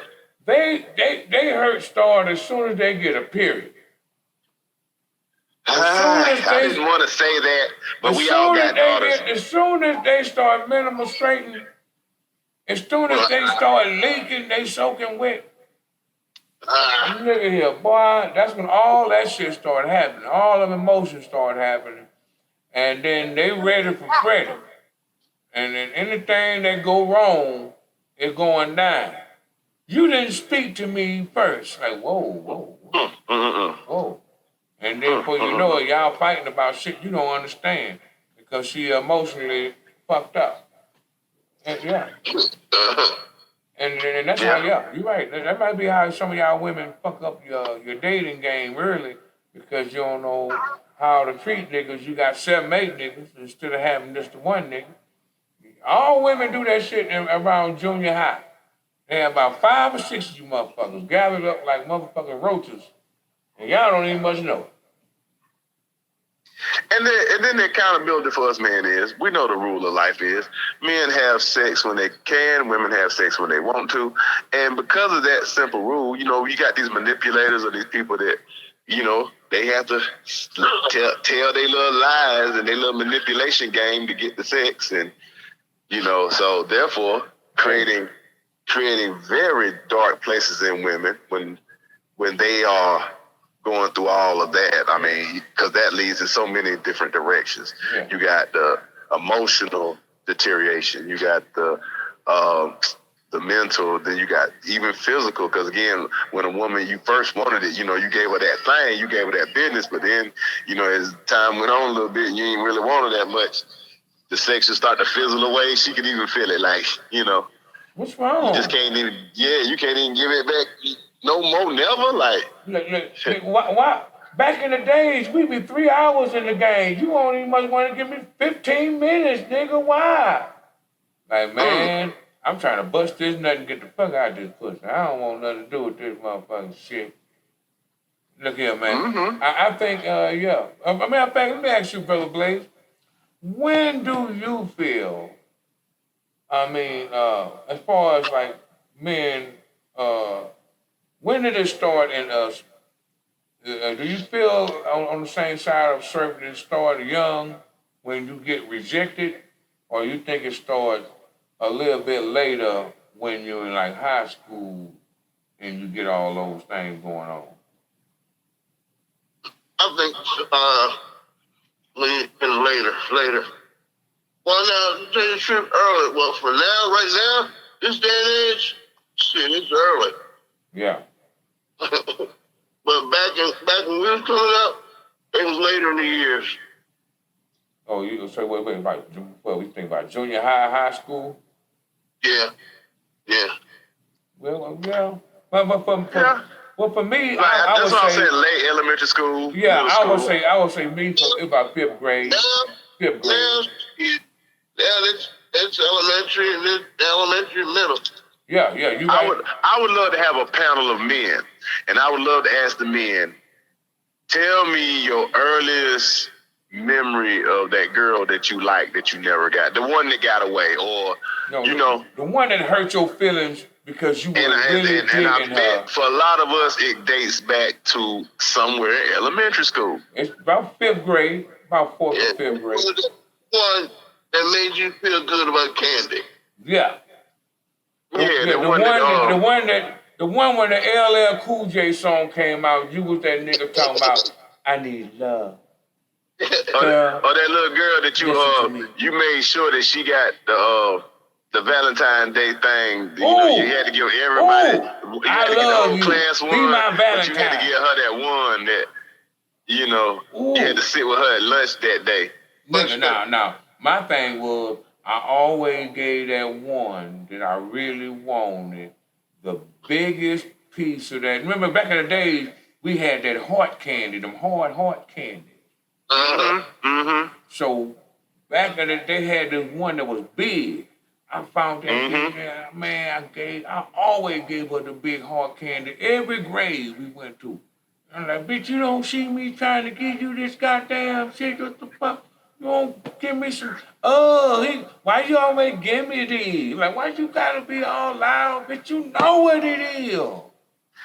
Hey, I'm gonna tell you how I know for myself. We had to buy carnations. Well, not had to buy, but there was always a carnation sale during lunch on Valentine's Day in my middle school. And by 7th grade, I was lucky enough, blessed enough for my family. I would always have a little extra change on me. And I used to make it a thing for 2 years to go buy all the carnations just so I had to give them out. Like, it wouldn't be no more carnations for nobody else. So I'm a jerk like that. But, I mean, and, I would pass them out accordingly. But I was in 7th and 8th grade. I have people that will tell you that they went to school with me like, yep, I used to buy all the carnations every Valentine's Day. You know somebody, you know what I can tell? That nigga used to watch a lot of wrestling. That's some Ted DiBiase, $1 Million Man shit. Right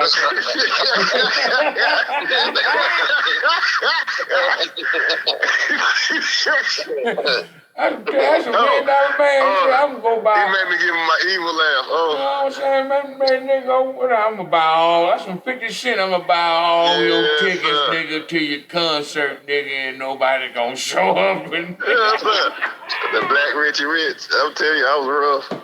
Man, go ahead on, man. That's some whole ass shit there. But that's how I can tell you right now. Like, I know for me personally.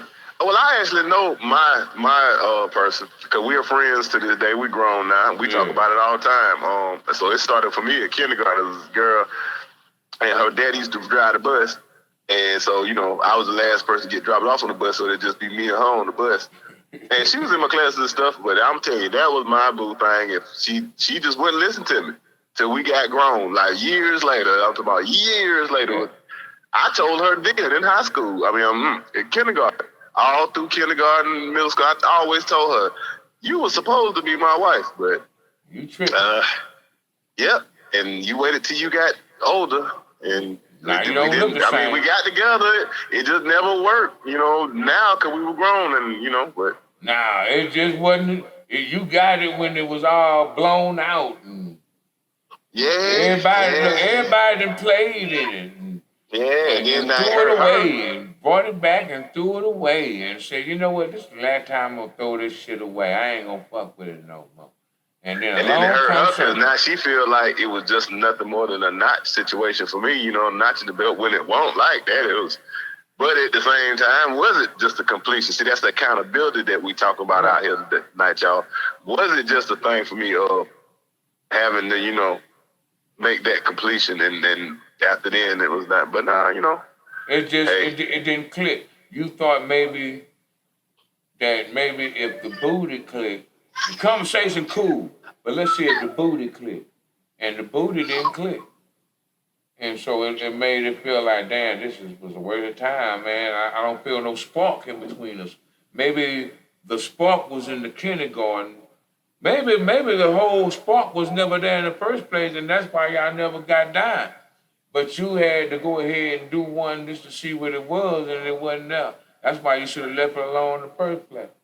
Yeah, but like I said, we still cool friends. I actually just seen her in the store the other day. You know what I'm saying? But it's always funny to us to know Yeah, we had that traction back then. Yeah, we should have acted on it, but since we didn't, it ain't fair no more. And then I have to ask myself, how many young women after then was it just me, just practicing for women until then? Like, you gotta there's a lot of understand. things that us men need to sit down and hold ourselves accountable for, like how we know our emotions aren't wrapped into the physical that we want.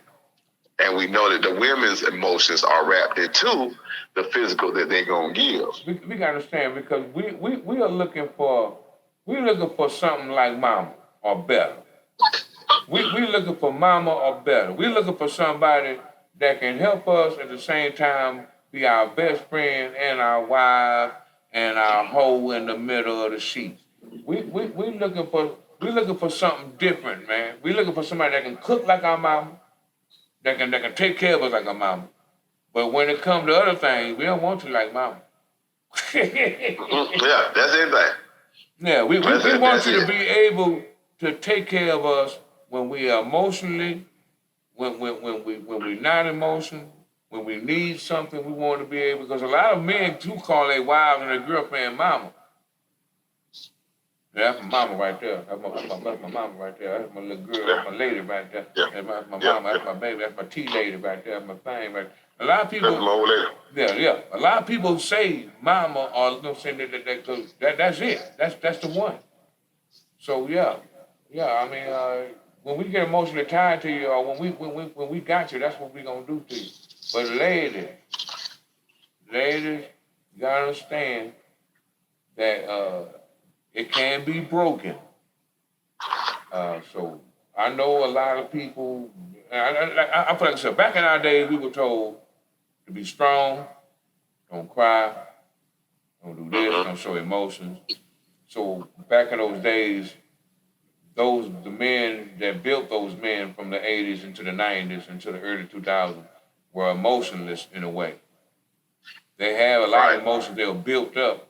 That's why a lot of us right now are all fucked up. Right.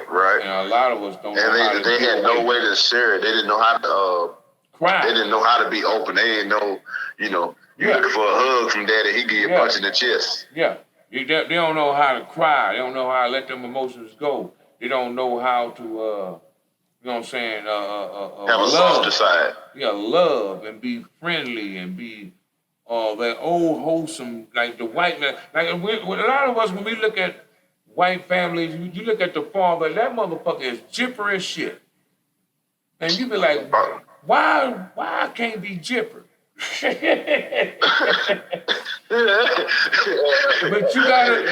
you gotta look at why he's jipper though. A lot of white men, not all, but a lot of white men, they have a wife that has understanding that as long as this motherfucker is happy, I can do whatever the fuck I want. I'm gonna end up being happy. Yeah, because I can do whatever I want. If I give this motherfucker some head, let him go hang out with the boys, let him come back as late as he want. Don't bitch about it all the time. You know what I'm saying? Keep everything nice and neat, the house looking good, the food or whatever. This motherfucker gonna let me get the credit card this weekend. This nigga gonna let me go to whatever I wanna go flight, because he's not worried about me, because he know he got me and I got him.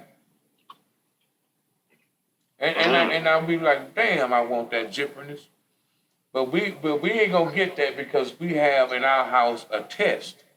As a black man, we have a test in our house. We have a teacher that wants to test us on our loyalty, on how good we can be able to jump when they say jump, on how good we can be able to say run when they say run, on how good when I'm hungry, get your ass up and give me something to eat. We have a test every day, so it's hard for us to be jipper. It's hard for us to be feeling like, you know what I'm saying, hooray, I'm on my way home. Say it again, Reverend. Because when you get there, it's always a list of bullshit half of the time. The other list is cool. You don't really mind doing the daily duties of home. The things that you're supposed to do. Yeah, the manly duties of home. It's the other list that don't got nothing to do with nothing. None of that. You know what I'm saying? This ain't even my problem. Why I'm worried about this shit? Look, take the trash out, check. Take the dogs out, check. Yeah. No, but when it starts got getting a doctor appointment at the baby. Check. Look. But did you know Lisa did the thing last night and I left my pot over there and now I need to go get my pot and my mom's coming by for some stuff. Time out! Irrelevant! Look here. I'm talking about, do you know, see what happened to Lisa and Tom? Hey, don't bring Lisa and Tom shit in our house. Irrelevant! That is not our problem. Don't bring that shit. Flag on the plate. Okay, then how would you feel if somebody, okay, this is not our, why I gotta go through all this shit? Why I gotta go through all these random what ifs because of somebody else shit? Objection, Your Honor. Yeah.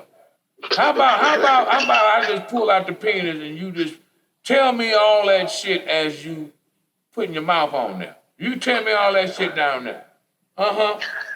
Right. Hey, how many men can hear the People's Court theme song in the back of their head when they get ready to walk into the house?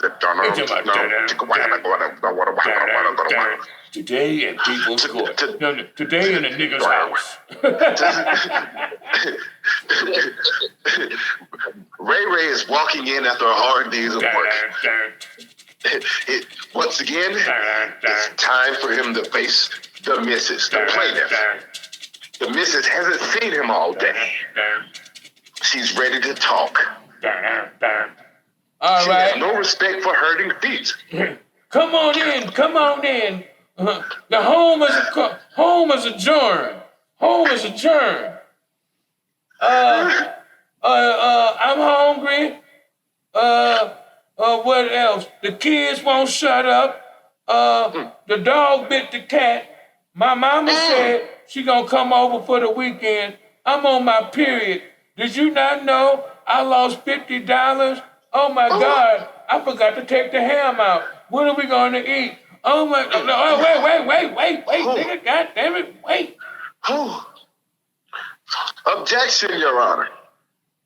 Too many things are relevant to what needs to happen in the house today. I'm gonna tell you right now, that's why a nigga take a whole U-turn at Albuquerque and end up at the liquor store and at a nigga house he don't fuck with like that, hitting some shit. He don't even must know what's rolled up in it. He's so confused by the time he get home, he like, yeah, baby, I take care of it. All right. Yeah. And for all of our other viewers, the liquor store equates as the bar. So for all our other viewers. Yeah. Oh, that nigga done popped 2 Xanny bars before he got home. That nigga done snorted a line and a half off a white bitch's ass before he got to the house. Oh, 3 Percocets deep. Yeah. He and that bitch, good morning, it's the night, John. Where have you been? Oh, I'm sorry, darling. How's the food coming? That's what, once again, they don't sell Jipper at the damn corner store. I wish they did, though. Yeah, no, boy. You can't get it at your local bodega. If they sold Jipper at the corner store, it'll be a line of nickels. It won't be no white folks. It'll be a line of knuckles. And that bitch, shit, I'm gonna give me some of this Jipper nigga and go home and act like I don't hear none of that shit she's saying, my nigga. What? Hey, man, let me get 2 bottles of that Jipper, bro, because I got like 6 kids. You know what I'm saying? I'm trying to go home and watch some of this Disney Channel. Yeah, look, I got a vacation to go to, man. Let me get some Jipper. I need my Jipper. Looking like a crackhead and shit. I need my Jipper. Yeah, what you need out of the Jipper? Nigga, I got a family to entertain. Nigga, you know what I'm saying? Imagine going on vacation, nigga, and you forget your Jipper at home. Oh man. My God. A 3-hour ride of Gracie's Corner? Nigga, a 3-hour ride of shut the fuck up. They better have some Jipper in the store when I get down here. As soon as I stop at the gas station, I'm punching somebody in the fucking face. Oh, you think I'm playing? You think I'm playing? I swear to God, as soon as we get to this goddamn drive there, I'm punching one of you bitches in the face. You think I'm playing? Oh, God, nigga. Oh, God, watch when we get to this bitch. Watch when we get to this bitch. Nigga, everybody in the car talking about, damn, Mom, where's that Jipper? I don't think Dad took his Jipper this morning, Mom. Hell no, and then somebody about to get this jipper slap the shit out of them when I get to this motherfucking gas station. Oh, that would hurt. You know what I'm saying? Nigga pull up, ain't but the car still rolling. Get the fuck out of the car. Oh shit, wait a minute. Oh. Get your ass in the goddamn car. Talk that shit now, nigga. Talk that shit now. Punch you in your goddamn face. I don't give a fuck if you 4. I don't give a fuck about none of that shit. Ain't my fault you 4 years old. You gonna get these goddamn... Come get some, little bitch. Yeah, that's how nigga gonna be. Look, go in the gas station, pop his jipper, come on back out, get back in the car. Good morning. You guys ready to get down here and have some fun? Look, every time they pop their jipper, it's like Frosty the Snowman. Good morning. Oh. Hey there. Oh man, I'm so happy to see you guys. How you doing? Good morning. Danny just got out the car. Stop saying good morning. I'm Jipper. Oh boy, I'm gonna put somebody in their fucking face. Ooh, nigga. Boy, I'm trying to tell you, do you not know the prisons will have Jipper and that bitch everywhere? Oh man, Jipper all in the baloney. Nigga, all in your Mr. Meat, all in your swoles. Nigga. Jipper everywhere. Even the niggas getting raped gonna be putting Jipper in their booty holes. Yeah, thank you, man. It was itching anyway. Nigga, they gonna be pouring Jipper all in their ass. I'm gonna get this nigga tonight. He ain't gonna be getting this shit as soon as he put a dick in. Wait a minute, I have a change of heart. I don't want to fuck you in the ass tonight. Thank you. All of a sudden, I feel Jipper. Oh God, that was funny. Hey.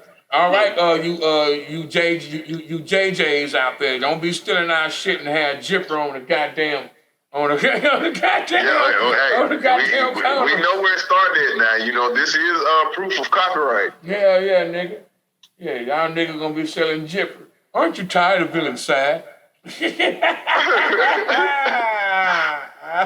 Don't you not want the title Mad Dad? Hey, look. Why don't you try it? Jipper. Look. It'll change your home life. Look, hi. I'm a Caucasian man, and this is how I feel all the time. So there's no need for me to take this.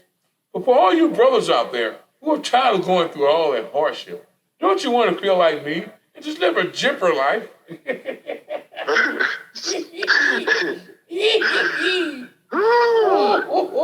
get you a Howdy Doody in no time. And try our powder, Howdy Doody drink. You know what I'm saying? That's for dealing with white folks. Pop you some Howdy Doody, and you'll be all right. Man, that's how you gonna be talking. Hey there, guy. Yep. Howdy Doody. That's it. Now that's for dealing with police. You gotta go to court, dealing with police, dealing with bill collectors. Pop your Howdy Doody. Shit, hey, look. All I'm saying is, we are fucked up. We got a lot of work to do as men. But I want to say this for most of us, I would say 75% of us admit that we are fucked up and we work on it and we try to get it right. Now, we ain't going to be successful, but the point of the matter is we spotted it. Right. And we're trying to work on it. And if you ask a lot of men who are in that position, they'll tell you this. Yeah, man, I'm this, man. Yeah, I fucked up, dog. Because, you know what I'm saying, this, that, and the other, man, to become my upbringing, the way I was brought up. A real niggas would tell you this. A woman is kind of hard to get them out of that. So, you know what I'm saying, that's why they stay broken for a while. Because you got to break through all these goddamn clusters of layers, you know what I'm saying, in order to get to the core problem. They're going to give you up little bitty outside problems instead of giving you the core problem so you can fix the core. Man, we want to get the core problem over with. Because all that shit pours out once you get the core.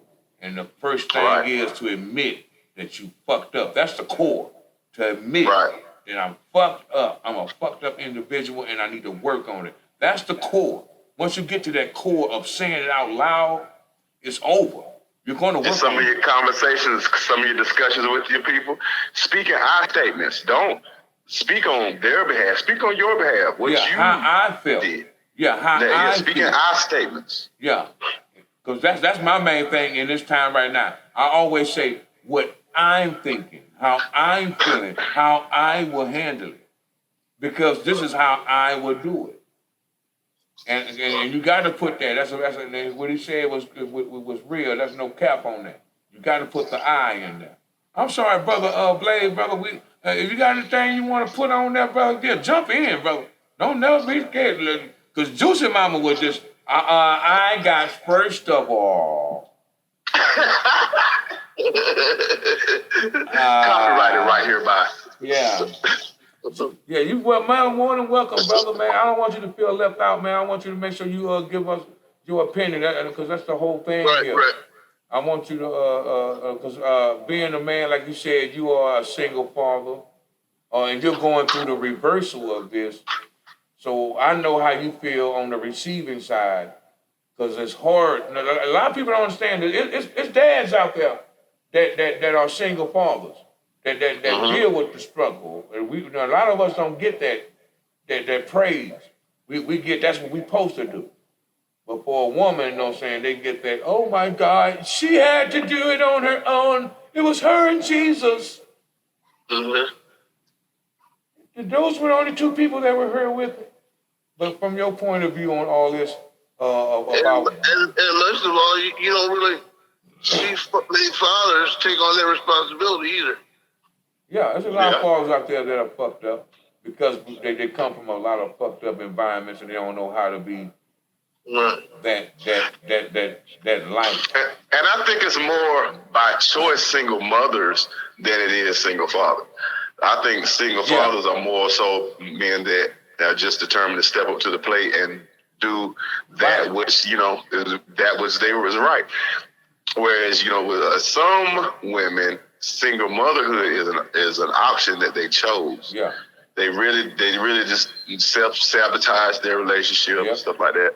And they want that title, I'm doing it by myself. They actually don't want the father in their life. They want the baby and everything that comes with it. Yeah. Where, a man, when he takes on that responsibility, it's just that. I'm taking on the responsibility that I'm supposed to do without the woman's help. Yeah. And I'm happy to do it. It's us out there. I love being a dad. And I can tell by Blaze. I love it. I can tell that Blaze love being a dad. It's a beautiful thing, man. And I mean, I'm not bragging. I'm not telling, especially one of them is my biological daughter. What is it? Yeah. Right. But as far as I was there ever since she was born. I mean, I went into the labor room with her when she was born. So she's yours. So I say that's mine. Yeah. Right. That's mine. You got a bond with her that can't be, forsaken. Right. But yeah, man. We definitely. That's a hard. It's a hard job with two people in the house. Imagine the hardness as a man, because we don't get too many, handouts like that, and we looked upon when we asked for them. We looked upon in the wrong way. But it's natural for a woman to get those handouts, but when it comes for a dude, you get looked at in a different way. Like, oh, you can't go do this, nigga? And sometimes on my perspective, you know how a man is, I'm not going to go out and ask too much help. I'm going to do it on my own. I'm going to do it on my own. Really. I mean, when you really need help, if you need help, you need help. Yeah.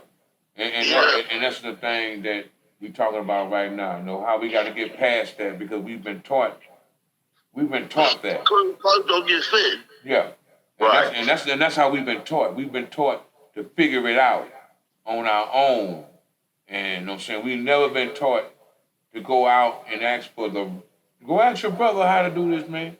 Go ask your uncle how you do this. We don't never go out to ask the people next in line or outside our family. We just tough it out. Yeah, we was taught to suffer it out and figure it out on your own. Yeah. You know, what be the one man game? Yeah. When actually, a whole bunch of contradictive hypocrite talk. That's what I call it. It's just a whole bunch of the early bird catches the worm, but the good things come to those who wait. You know what I'm saying? Like for every old phrase out there, it's another one that's saying something opposite. You gotta go. You know what I'm saying? And then the bottom line is, regardless of all those phases that they're trying to make you feel okay to be at one with whatever you're going through, it's okay to go through things, but you gotta move forward. You cannot wait on he. You gotta go show he. And hey, until you do whatever blessing you got upon me, I gotta get up and I gotta run. Because if I stay here, I'm not doing nothing. I'm a worthless piece of meat. I gotta get up and I gotta go run. So I can be able to take care of the people that are in my race with me. And nothing feels better in your day than serving your purpose. Man, look, man. I always loved being a dad, man. It was already in me. As soon as I seen, man, look, I do like, anything I gotta do, I'm gonna do it. I didn't have one point in time, man, I was working so many damn jobs, nigga, it was retarded. I had people telling me, like, nigga, what is you doing? Nigga, there's Christmas coming up, I gotta do this, I gotta do that, I gotta have this. I was gonna get that Power Wheel that year, nigga. I don't give a fuck about how the price was on that Power Wheel. I'm gonna get that Barbie Power Wheel, nigga. You know what I'm saying? And it's a joy to bring joy to people that bring you joy. Exactly right. And that's what I think for a father, I think that's the most important thing. We'll take all the shots just to make sure you smiling. We'll take all the abuse just to make sure you don't have to worry about being abused. Mm-hmm. And half the time it's coming from our own family, talking down, talking bad. We'll block all that shit from you so you can see the goodness in your family. That's so you can go try to be great. Know what I'm saying? Take away all that negative, man. Don't worry about your auntie, man. She just mad because of this here and that and other. You good. You got a blessing on you. That's what they see. They see your blessing. You got to pour that into them. If you don't pour that into them, they're going to believe whatever the world tells them. Mm-hmm. And for some of us being able to do that is a blessing.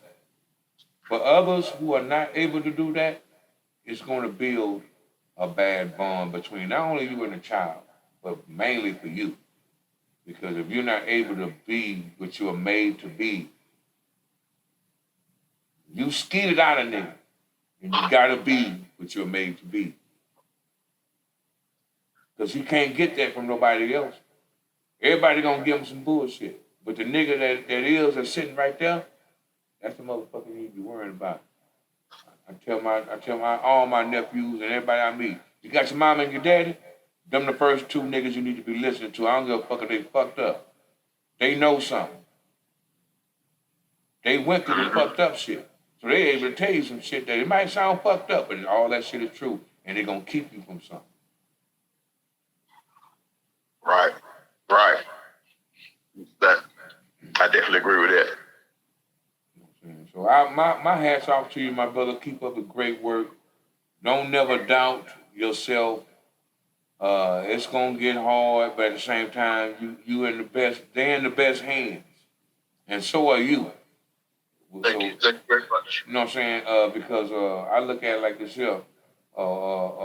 Raising girls is, you know what I'm saying, it's difficult, but as a man, it's easy because we are able to give them game that no other, because women absorb game. Yes, they do. At a baby age, men absorb it through life lessons. So we can I give my son all kind of game, but until he go through it, then he'll understand. Right. But for a woman, they could be on the lookout because you got to teach them that, because this world is so crazy. Yeah, you got to teach them extra.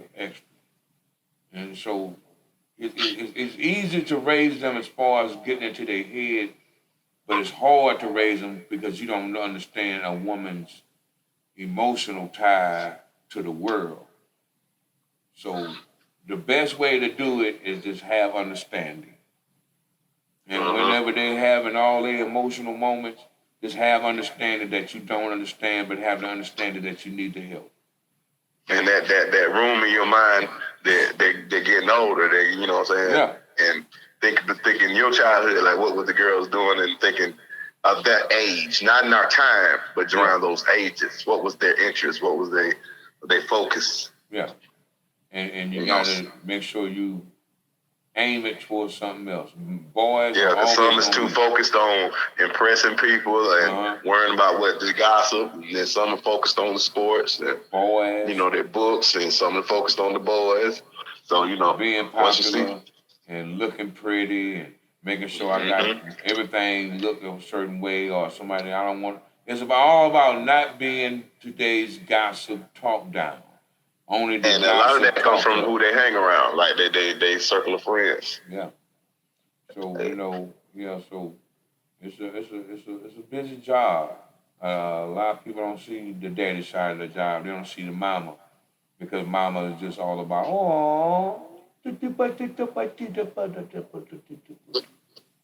Well, you know they throw the best pity parties. Yeah. But you know what I'm saying, I pray for you, brother. Pray for your strength, pray for your health, pray for your motivation, pray for, you know what I'm saying, to be able to get to where you're trying to get, you know what I'm saying, and actually absolutely meet the quota, you know what I'm saying, the quota, so you can absolutely take care of the people that love you and need you the most. Because girls gonna get expensive, especially when they want to say I do. And when you gotta tell that nigga, come here, let me holler at you, homie. All right, now, as far as this wedding goes, it's on you, nigga. I'm gonna pay whatever the fuck I'm gonna pay. I ain't nobody else but me, and whatever I give you is a blessing. Now, if you can move to the left-hand side, let me holler at my daughter and give her a kiss. I'll see y'all when y'all figure the shit out. Little nigga, didn't you say you want to marry my daughter? Let me see. You pay for it. That's when you go look. I'm sorry, young man, but chivalry dead. We don't do that shit no more. Yeah, times have changed. Yeah. So your money and her money gonna make money, and what I'm gonna do is sprinkle my shit in every once in a while. I'm gonna play for you with a blessing. Yeah. I give him a blessing. Yeah, and I'm gonna pray through you through thought and memory. That's how you gonna get all the money you need. I'm praying for your money. I'm praying. Thank you. Yeah. I pray. You know what I'm saying? It's hard, man. People don't understand raising these little knuckleheads in today's society. And I don't even much know how we got on this, because we were talking about us as men being accountable for breaking women and turning them into hoes. But it is what it is. Sometimes. But that's it correlates, because through the brokenness comes the brokenness of children and all. And we pretty much broke down like where the brokenness starts from, and how we need to hold ourselves accountable for later in life when we learn the game. Yeah. We start playing this mental mind game with women that it all only starts when it starts having sex. All of the, we need to break down the basis of, think about it, man. All this stuff changes when you start having sex. I would say, yes and no. I think to me, it all starts when the heart get broken. Whenever I won't say your heart. Whenever your want get broken. I want this, and whenever you get that rejection from a want, you know what I'm saying, as a I guess as a teen or a preteen. I think that's when it snapped. Like, man, fuck these hoes. Right. And then you got 3 of them in a row. Oh, it's really fucked them up. Yeah, you got to leave it. The rejection from either side. Whether the man has been rejected and he starts playing the game. Women don't get too much rejection. It's only men. Women don't get no rejection. It's an ugly bitch right now getting her back broken into right now. Yeah, but I'm talking about in early ages before that. See, that's why someone had to chase their eyelashes and eyebrows. Think about that. How many chicks came up to you and you said no? I can't name now one. that I said I no can name quite a few because they did not look right. Like, no, they were not my type. But that's face deficiency. I'm talking about if they came up to you and everything is banging, you gonna go. You know what I'm saying?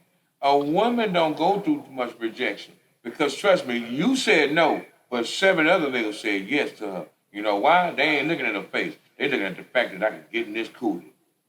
Well, like I said, that boils me back to they have sex when they want to. Because like you said, when they know when they ready to spread their legs, there is a choice out there for them. But it might not be the choice that they wanted. And that's what most women deal with. They deal with a lot of men that they didn't want them, but they had to deal with a desperation. Yeah. And then, that makes their self-esteem go down because they done gave themselves away this poop button because they couldn't get the real man that they want, make them feel bad about themselves. I mean, think about it. Go back and then look at how many dudes, well, you can look at now, how many dudes are with some women you can't understand? Nigga, what is you doing? Like, yeah, this is my girl. Like, oh shit, that's a girl? My nigga, I almost punched that bitch. I thought that was a whole nigga beast. What is that? I didn't think it was human. Nigga, I had homies that came up to me talking to me, and it's my girl. I had to turn around and walk back the other way. And say, all right then, ooh, Lord, I can't stay there too long. I'm going to say something I ain't got no business. I'm going to say something I ain't got no business. Let me move. Because that don't make nobody sense. But that lets you know a man would accept anything that love him enough. When a woman got choice, even the ugly bitch got choice, trust and believe. Because it's somebody out there, if she picks herself up, and it's a nigga out there that will bypass that face. They come every to my time. job every day. Every time. When I tell you they come in my job every day, I see some of the strangest women with men. I be like, what in the fuck was that nigga thinking when he did that? It's so true. It's so true. And when you look at the women, they don't have that problem. The nigga they got be on point. I mean, look at the ugly chick. The nigga she got on point. Yep. You know what I'm saying? And so they never settle when it comes to a real deal Holyfield. They outlook the ugly woman looking for the better. She ain't out looking for nothing that look like her. She taking her value up. That's what she said. Exactly what I'm saying. But men, we will down ourselves to have anything in our corner. Sometimes until you take your value up on yourself. And that's what the movement of nowadays is going on about. Like if everybody be the best them, put their best them forth, you know what I'm saying, make good decisions, maybe you'll meet compatible people that you're compatible with. Yeah. And then therefore you can be you, they can be them, and y'all can be happy. But it's all this compromise, all this, trying to fit things into a box, make people who you want them to be and not accepting who they are. That's caused all the confusion that we live. Yeah. Trust and believe. Because what I learned a long time ago, you can try to bend people. You can try to break a bad habit that you don't like in somebody. You can work real hard to break that habit. I'm talking about, that problem get on your fucking nerves. But have you noticed the more you try to break it, the worse it get? It really ain't getting worse.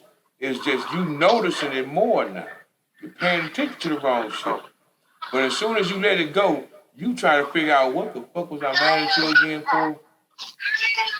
And what remember how we used to argue? What the hell we used to argue about?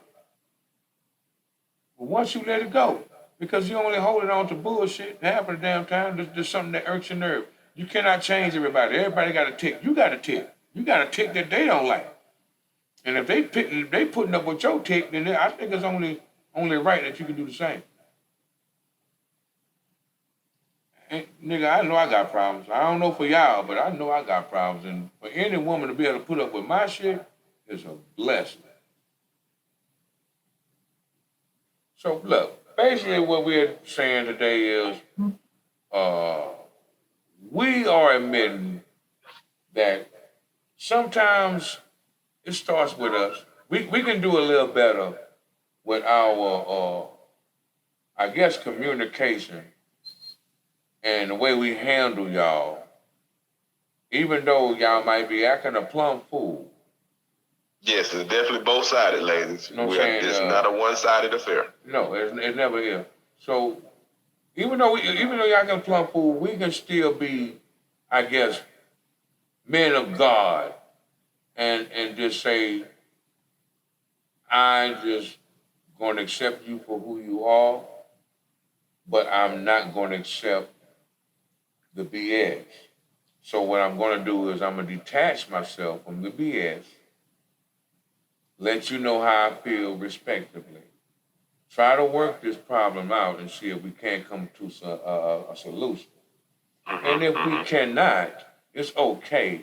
Let's walk away as people. Let's walk away the same way we came into this, with our dignity and our minds. You don't need to be going and driving another nigga crazy because you were left to be had with all this, and he don't need to feel like he ain't shit and he can't get to be shit because he has an ain't shit attitude. That's correct. We need to work on each other better. That's all I'm saying. Just appreciate each other's, at least, humanity. What they call that? What you said? That closure. Yeah. Better terms of closure. Yeah. That way, y'all can be friends, because life sometimes will throw you a fucking curveball, and you might have to go back to somebody because you are in a bind, and that person can love you so much to the person they be like, you know what, we ended on a good note. Man, I got you, my nigga. You can come over here, we good. You know what I mean? You don't have to worry about that. Hold on a second, there go Brother Blaze too. There go Brother Blaze as well. Back on the scene with a gangster lady. What's up, Brother Blaze? All right. Yeah, I didn't know it was that late either, man. I didn't know it was that late. Look, man, we working like a night shift on this motherfucker. It's late in the bed. We've been up here running our mouths like a motherfucker. But we was in there rapping. We in there wrapping it up in a sense, and we basically just saying that we all need to take accountability first of all. Men, we need to take accountability of whatever of being just really men of God. Remember, we were made first and they were made from us.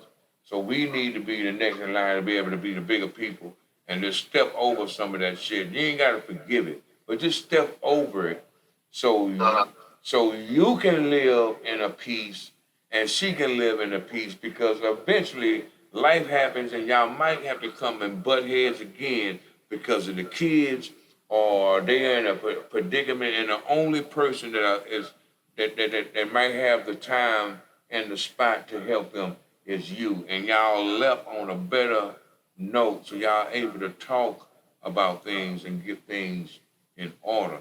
I mean, I believe this is the new move we all need to be making, especially as a people, where we need to be moving in a better way so our kids can see how to be better adults. Because right now, they're seeing some rough shit, and half of them don't want kids because they don't want to go through the psychological fuck game that they are watching their own parents go through with them. Right.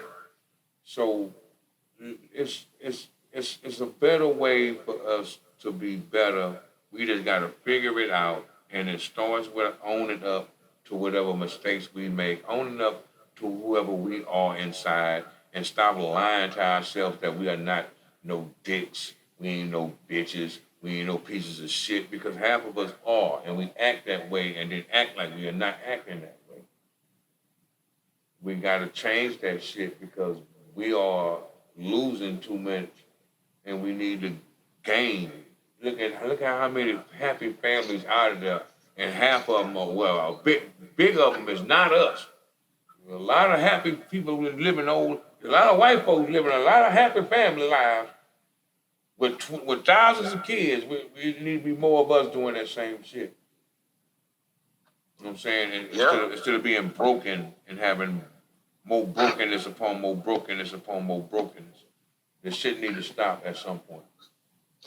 And I'd like to say to all the aspiring and upcoming rappers out there that the player hater was invented in hip hop, and the biggest hater is the man that's pulling the trigger and beating on people and stuff like that. So if you're chasing out and not being a hater, stop hating so much and killing one another and killing each other for fun and for sport. Yeah, because they took away them and put you in charge of destroying your own kind. They took away the gun and put it in your hand. And instead of aiming it at the motherfucker who put it in your hand, you aim at the nigga that got the rims that you want. And you always wanted some rims, but you ain't got no job, and you ain't gonna get no job, but you know how to jack. So you go and rob your own, take his shit, and then ride around in front of him in it, and think that you ain't gonna get bullets flying your way. Now, I mean, people don't even much put common sense to thought no more. I mean, at some point we gotta change up the narrative of thinking it is okay to rob Peter to pay Paul, which is you. You gotta go get your own sometime. It's okay. That hard work that motherfucker put in, did you not know you can put some hard work in and maybe do better than them? But since you don't believe in you. Just a little bit more. Just a little bit more. Yeah. But since you don't believe in you like that, you ain't gonna never see you do anything. Because you don't believe in you. You ain't got enough in you to believe in anything you do. And that's sad. You won't even much invest you in you. What you say earlier, you're not all in with yourself. Yeah, you're not all in. You sitting over there playing double dutch and ain't jumped in yet. Like, come on, man. You over there still doing the double dutch dance, that back and forth. Back and forward, just sitting there. I'm gonna go in. Oh nah, I'm gonna do it tomorrow. My shoes these ain't the right shoes. Like, nigga, you ain't got enough for you. How you gonna put something in somebody else? You can't even much put it in you. You can't even much inspire you to get up and go take a bath, let alone to go down to go do something with yourself. You gotta change that shit up, man. You gotta break curses. That's my thing. Break curses. Whatever happened and what you're dealing with, that's a curse that's on you. It won't be on your kids. Break that. Install that you're gonna be great. When you graduate, don't say if. When you do this, when you get this, when you have that, it's never if. Because if put a maybe in their heart. It's always when. Because that put in when it's coming. I just got to be ready for when it comes. That's right, y'all. Don't write maybe in when they say check yes or no. Check one of the boxes. Yes. Don't write in maybe and send that letter back for the teacher to see, man. We just traumatized. It's just yes or no. I'd rather hear no than maybe. Because maybe it look like you opening, if this nigga don't hit me back, then I'll call you. Nah, bitch, ain't gonna be none of that. And fellas, remember, maybe makes sense. Don't go for maybe. Yeah. Maybe makes sense. It makes sense. It make niggas that pay rent on time but never get the coochie on time. It make niggas that walk in the rain while their gal got their car. Like, where your car at? Oh man, she got the car, man. Well, why you walking? I called her 3 times. She ain't asked. She must be getting her hair done. No shit, the goddamn club. I just seen your car at the club. I thought you was in there. Oh, that was definitely a maybe check, or even a no check. Yeah, that's a whole I'll think about it. That's a maybe. But you know that was a maybe check. It wasn't no, because if it was a no, that nigga would know not to fuck with nothing that say no to you. Because if it's a no and then they want something next day, oh, you better believe it's a trap. That's why I said if that was a no check, he definitely got treated like that. Yeah. But yeah, that definitely was a maybe check. we need to wake up as a people. We need to wake up. All you rappers need to shake up and stop hiring goons and hire real people to do business with you so you can absolutely make it home to your loved ones instead of saying, I don't know if I'm going to make it. You need to know. Not too many, I'm going to be real, not too many people shooting at the popos. If you got popos or if you got like security, them motherfuckers army vets or some shit like that, and they got them things on them. Yeah, ain't nobody trying you too much like that. Nobody's trying them motherfuckers like that, man. Nobody's trying no popo who don't give a fucking show they a popo. Nobody's trying them type of people.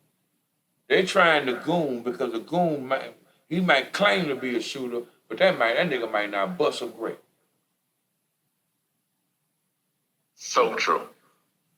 You know, so you need to have people on your side that got some law on their side. So if they pull a gun and start shooting, and all of a sudden you like, fuck, I'm gonna pull my shit now.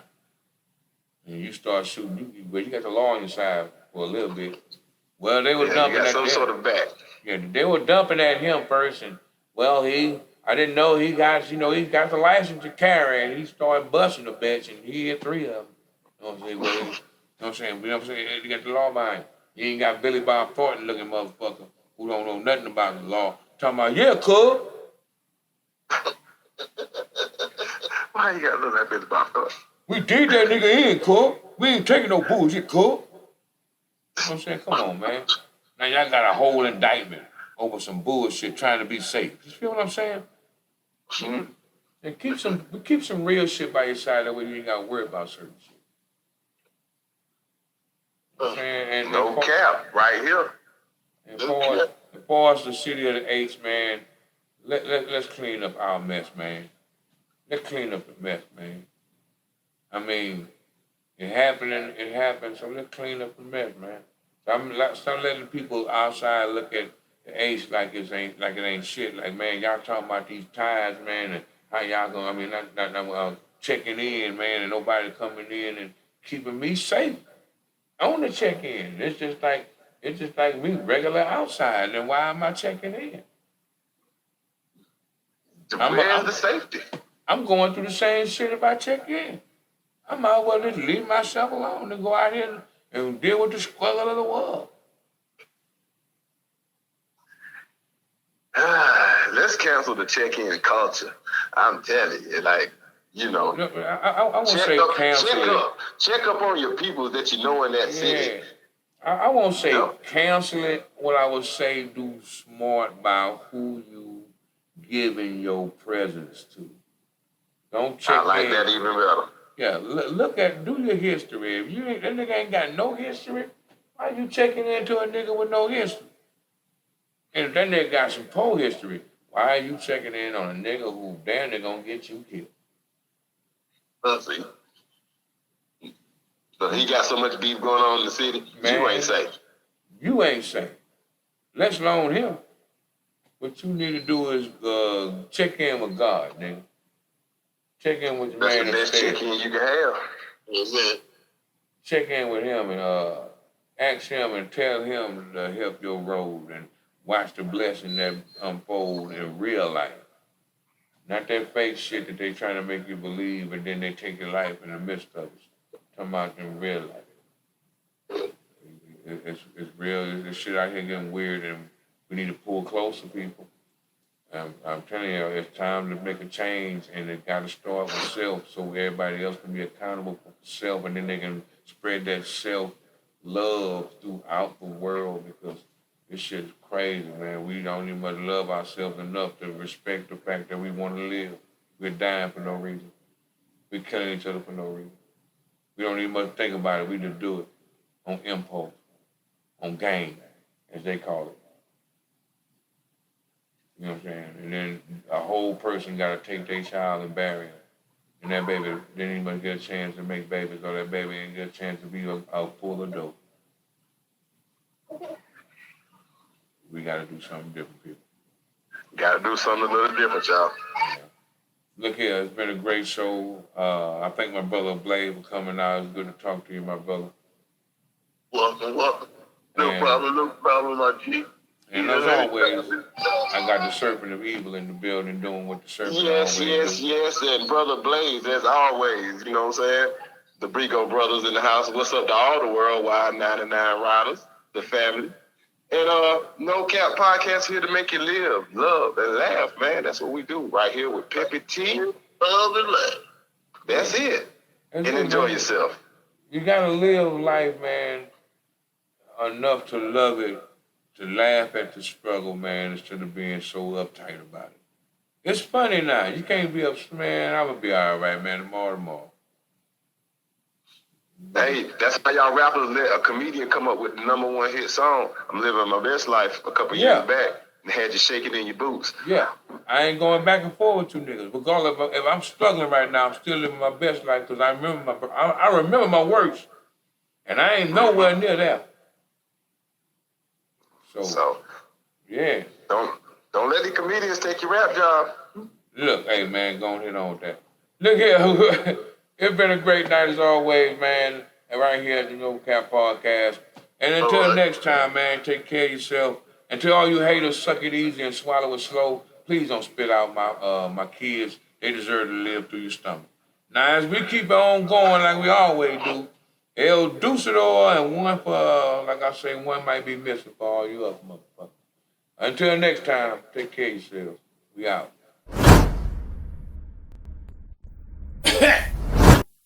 Well, seems like that's our time. But don't worry, you can catch us every weekend right here at the No Cap Podcast. I want to take my time to say thank you to all the special guests that came through tonight. Appreciate you coming through. Well, I'm pimpeeT, as if you didn't know. And until next weekend, baby, I want to say El Deucidor, -1 to all you haters. Remember to suck it easy and swallow it slow. You never know what you're going to get. And this is a pimpeeT's Playhouse production.